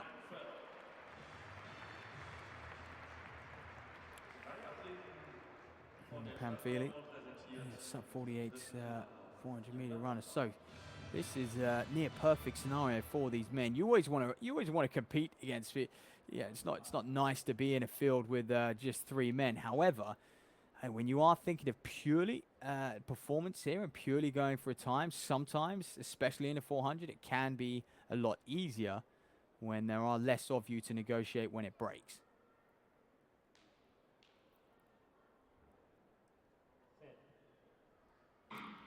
So way to go, a nice clean start as to be expected, and a very, very aggressive first bend here from Jonas Bredkop. And he's right up on Folt, and he's gone storming by him as well. And I tell you what, Pamphili on the inside is looking smooth. These two are going to be quite easily matched. What an efficient stride Bredkop has. Jonas Bredkop looking very, very smooth. 22 through that first 200. If he can hold things together, he's going to be inside 48, and that would be a huge run for him. Lifetime best of 47.5. Can he prove to get near it? Well, here comes Joshua Folt. He's finally woken up, looking to rally over this final 100 meters or so. He is closing in quite quickly on Bredkop. A lot could change in the 400 over the last 50, but Bredkop is going to take it. Surely that gap is too large. Yes, it is. What's your clock? 48.01 in the end.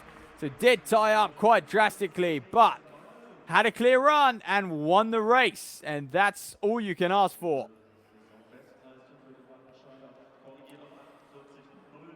Nice season's best clocking for him. Folds in second, 48.63. And that was a much even and I guess measured result from Folds at 400-meter hurdles. That strength side of things shining through. Pamphili down in third.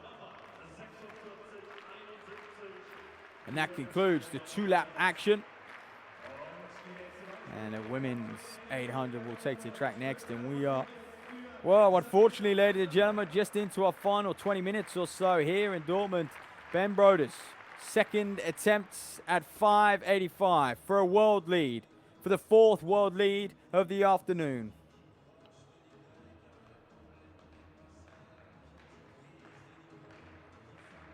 These field events at the absolute pinnacle here in Dortmund.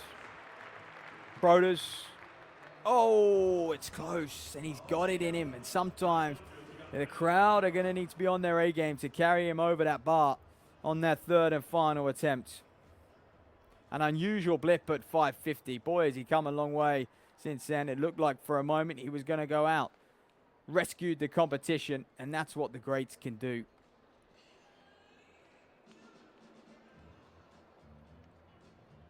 He's a gutsy old competitor, is Broders, isn't he? And can do it under pressure. Ah, so folds, for one reason or another, disqualification. Haven't heard from any officials why, but that's a shame, 'cause it was a nice, strong run for him. But he's been disqualified, so just Pamphili. And these are the list, full summary of the men's 400 metres. Jake Mintzel pushing himself up to 5th, but Damerman overall win. Danilenko as well in 2nd, Rumpf.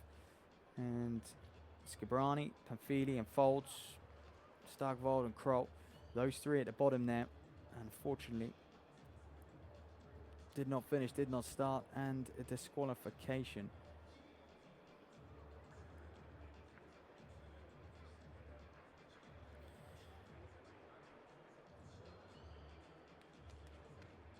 So then Malika Mahambu,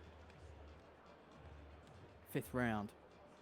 Massive 679 world lead in round 4. By the way, I'm sure a lot of athletes will be watching closely on the global stage, because she started her season here last year with a very, very modest 4th place finish and well shy of 679. So carrying that form from 2024, the back end of 2024 into 2025.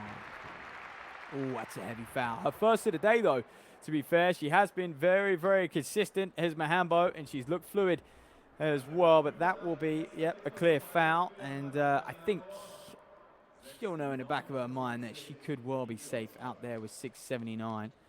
But she always demands more. She always wants more from herself, Mahambo.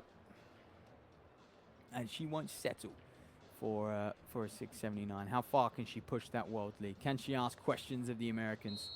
Asani then was leading after 3 rounds with that 667 there in round 2 by a centimetre. And now it's on her to respond to Mahambo. She's in striking distance.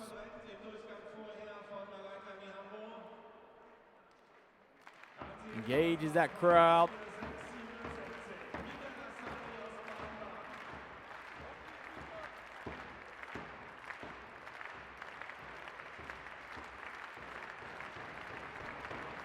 Oh, it's either very, very good on the board and a massive jump or a foul. The latter, we have been proven. So Asani and Mahambo both just copying each other here.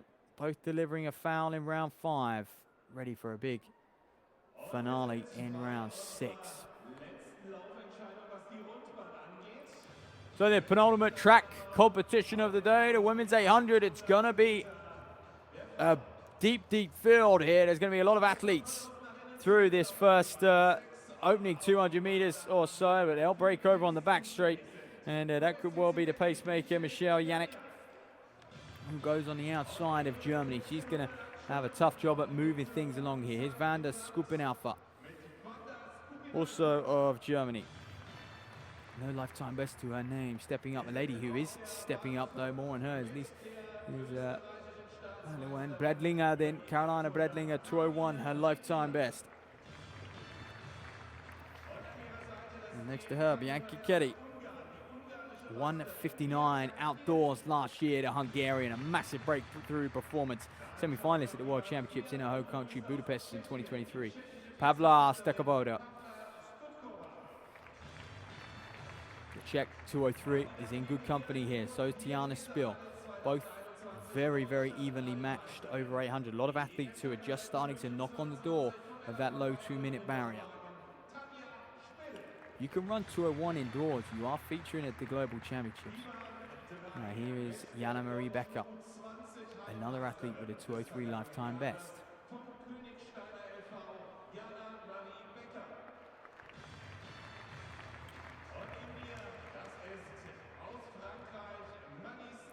Well, Melissa Traput in here as well. The French athlete, very consistent 202, 203 performer. But this lady, Lisanne de Wit here of the Netherlands, 50.47 her 400-meter time. 4x4 champion of the world. And second at those Olympic Games in Paris over the 400, doing a little bit of over-distance work, just like she did in 2024. But expect her to be up there, even though this is not her favored discipline. Carolina Haas in here as well, 209, her lifetime best. If this race sets up kindly for her, she can obliterate that. Down on to 2.6, you just have to hang on there, stay in contention as long as possible. Despelati of Italy, another athlete who's going to be looking to break through her lifetime best. So Bianca Carey, really the one to watch for me from Hungary. She goes in lane 5, a couple in from the outside. And Tiana Spill, second last year. 2 flat lifetime best for her as well. So away they go in this women's 800 meters. You can see all of these bodies are going to have to file in. This is going to be quite alien for Lisanne de Wit. I know she did it last year, but to have that many bodies around her early on in the race, looks to be pacing herself rather well. Terrific 400-meter athlete.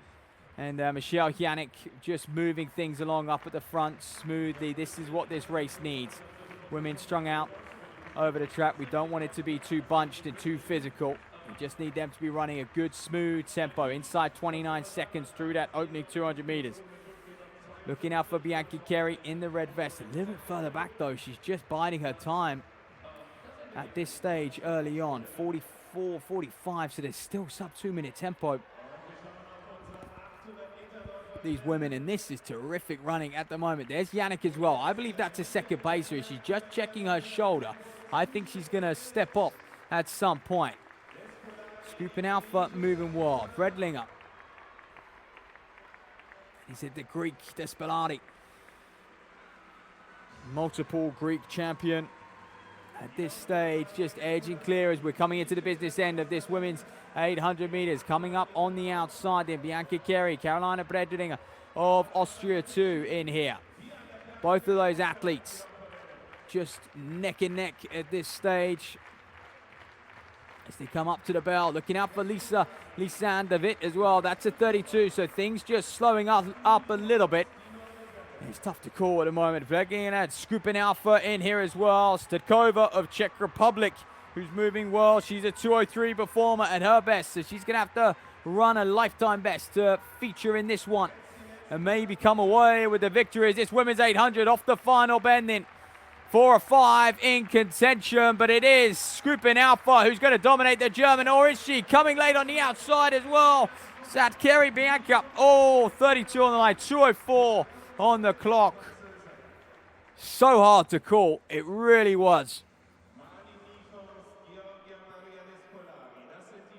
Look at this, even now, trying to get an eye on the number.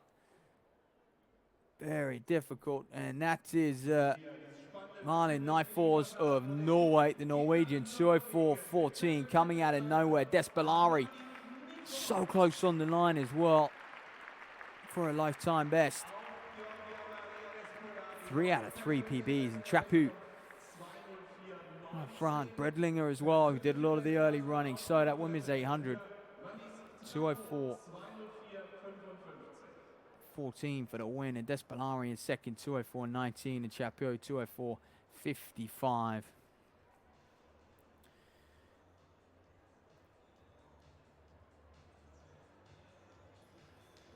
So perhaps another Norwegian to follow in these distance races. How will she fare over the coming years in the 800? But 204 and a win on her first on the World Tour circuit. So here's the conclusion of the men's pole vault. Ben Broders with the victory, 572. Torben Black, 562. Oleg Zernikov surprisingly down in third with 550. Kijampa, 535. So fairly modest towards the rear of that pole vault field. We'd expected to see a few of these men be able to go higher than that. But very, very early on in 2025, and everyone's still finding their feet and finding their groove. Nonetheless, strong showing. So the women's long jump is in its final rounds, and the final track event of the afternoon / evening is about to take place. The women's 60-meter final.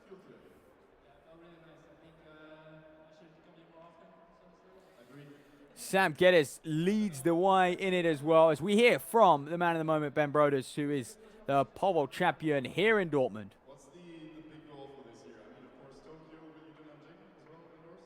Yeah, that's my track, the 85. Yeah, if you also wants us to the standard, even though if we get invited, that doesn't count. So I gotta get that 85 at least in the winter. I think that was, it looked promising, no? Yeah, quite promising, no? Yeah. Good, so we all agree. Great to have you again. So good words from Broders there. Still chatting to the arena track side as we look at this women's long jump final come to a close. Now this is Samira Ademaya of Dortmund, hometown favourite, 6:51, massive lifetime best. It really was. She just improved and improved and improved every round. And I said, you know, she's going to start to put the pressure onto Asani and Mahambo, athletes that she probably looks up to and aspires to be one day. And she is just delivering. Oh, to cap off what has been a fine competition. Unfortunately, with a foul, I was hoping that it was going to come up green there. It must have been tight on the board, but Samira Ademaya will not mind that one bit. Rounds up fourth here in Dortmund with a lifetime best already in 2025. Oh, it was tight as well, wasn't it? You can just see.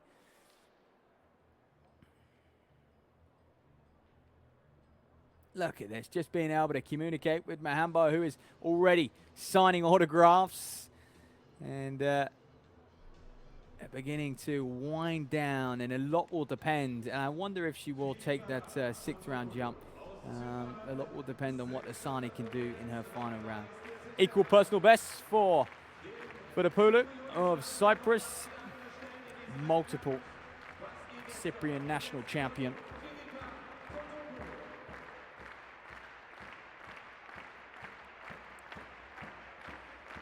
Here she goes, 6:53, the mark to beat. Can that get her up into... Oof, good job, it's close, isn't it? I'm going to say, can she bump herself up into second? It would be quite an improvement. It'd have to be 6:67. She's not going to do that, but still another very, very strong showing early on in 2025 to be in PB shape at this time of year is really something.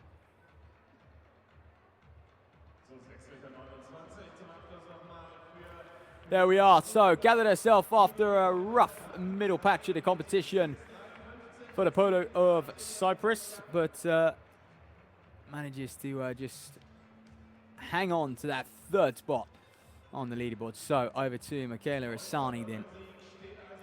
Final time to challenge the former Olympic champion, the Olympic silver medalist, the world champion. There isn't much Mahambo has not achieved. Can Asani cause an upset in 2025 and show her that she's here to take that crown?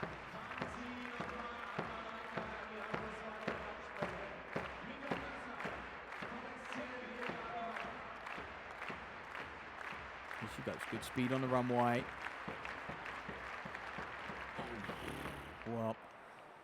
Well, there you are. Sometimes it happens, doesn't it? You know that you've got to do something quite miraculous in that sixth round, and it can all be a little bit overwhelming. You can perhaps try a little bit too hard, and maybe that is what Asani went through. I'm sure she will know much better than me and you at home, but fantastic competition for her nonetheless. It really is. 6:67 at this stage in the season. She'll take that, and she'll go away and start to think about preparing for those German championships, the European Indoor Championships, and hopefully even the World Indoor Championships too. Second place for Asani. Will we see Mahambo conclude the competition here, or will she choose to pass out on that sixth round jump?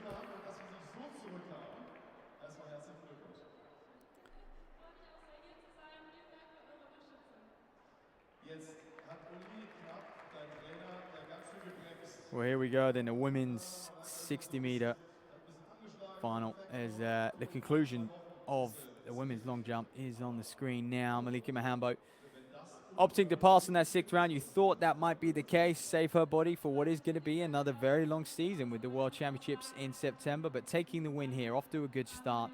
Asani in 2nd, Sotopolo in 3rd, and Adamaya with some terrific jumping in 4th there. Very close 4th with 6:51. Ondima, Johansson, Klein, and Gunvald further down the list. And Bandi Farkas and Tabea Christ to complete the lineup, to complete the results in 9th and 10th.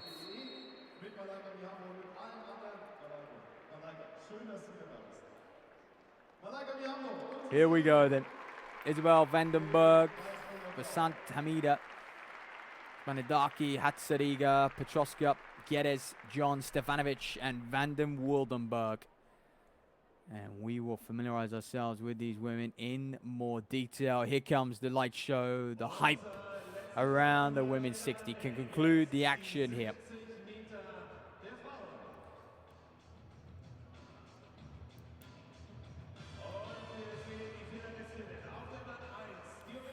Well, here's Vandenberg, ran a lifetime best in qualification to make this final.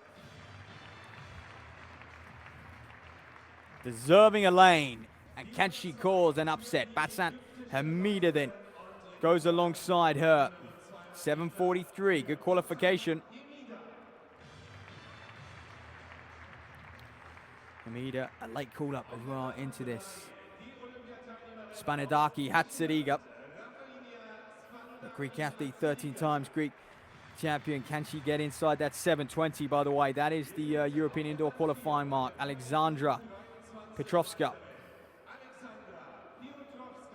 11:34 outdoors, 4th at the Polish Indoor Championship. She ran well in her heat, boy did she. Not as well as this lady though, Sam Geddes. I think she surprised herself, a phenomenal start, pulled clear of the field and held on. 7:30 for her. Another lifetime best in the heats, and she'd had an inside lane. There was something with that lane too across both heats, because Viola John ran exceptionally well to get an automatic qualification for this final. Hometown favorite in her home track. Maudlin Stefanovic then, 7:38. Sneaking into this final on a time qualification. Defending champion here in Dortmund. And Demi van den Wildenberg then, another Dutch athlete on the outside.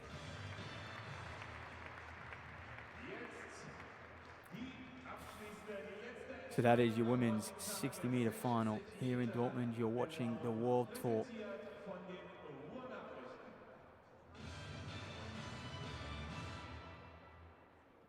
Last year, Stefanovic came away with the victory. We know how strong Poland are, especially in the 60 meters. The likes of Svoboda leading the way for them globally as well. Following in her footsteps. Can they make their own name? Stefanovic certainly is doing that. Petrovska is one to watch. Who goes in the center? All eyes on Geddes. Fastest qualifier, the Australian. In 5.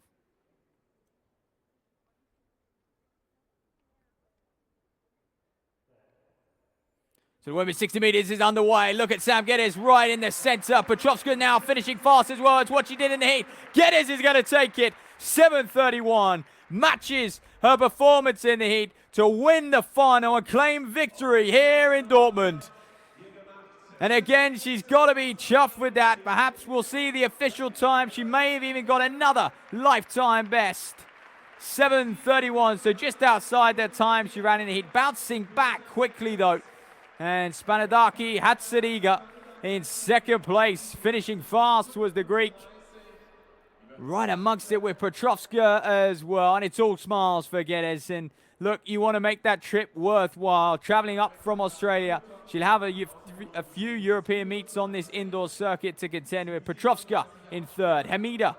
Ooh, neck and neck. Look at that. 7:37 inseparable. And Van den Wildenberg, another season's best for a 7:39. Viola John, another lifetime best in 7:40 for the German on her home track. She'll remember this day. And Stevanovic down in 7th, 7:43. And in 8th place, Vandenberg, 7:54 there to complete the results. But there was no doubt about the winner. Here we are then. Good start. Petrovskova as well, very, very good start. So was Spanadaki, but then Geddes came into her own. And you know what? Started to just continue to pull away, really. Perhaps. Look at that on a great lean as well. And just, I was going to say, perhaps going side to side a little bit. She was certainly a little bit more tense than when she was in the heat out in that lane 2, well clear of the field. She could relax a little bit more and therefore get a little bit more speed and be a little smoother. But Geddes manages to hold on and wins here in Dortmund. And that, ladies and gentlemen, concludes the action here in this fantastic arena. Over 2,500 people have piled into this historic meeting in Dortmund, and yet again we have seen a plethora of world leads and meet records and lifetime best so early on in 2025. It has been an absolute pleasure. We hope to see you back here in 2026. I've been your commentator all afternoon, Matt Seddon, and until next time, take care.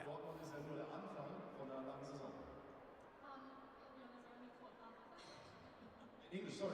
So, my question was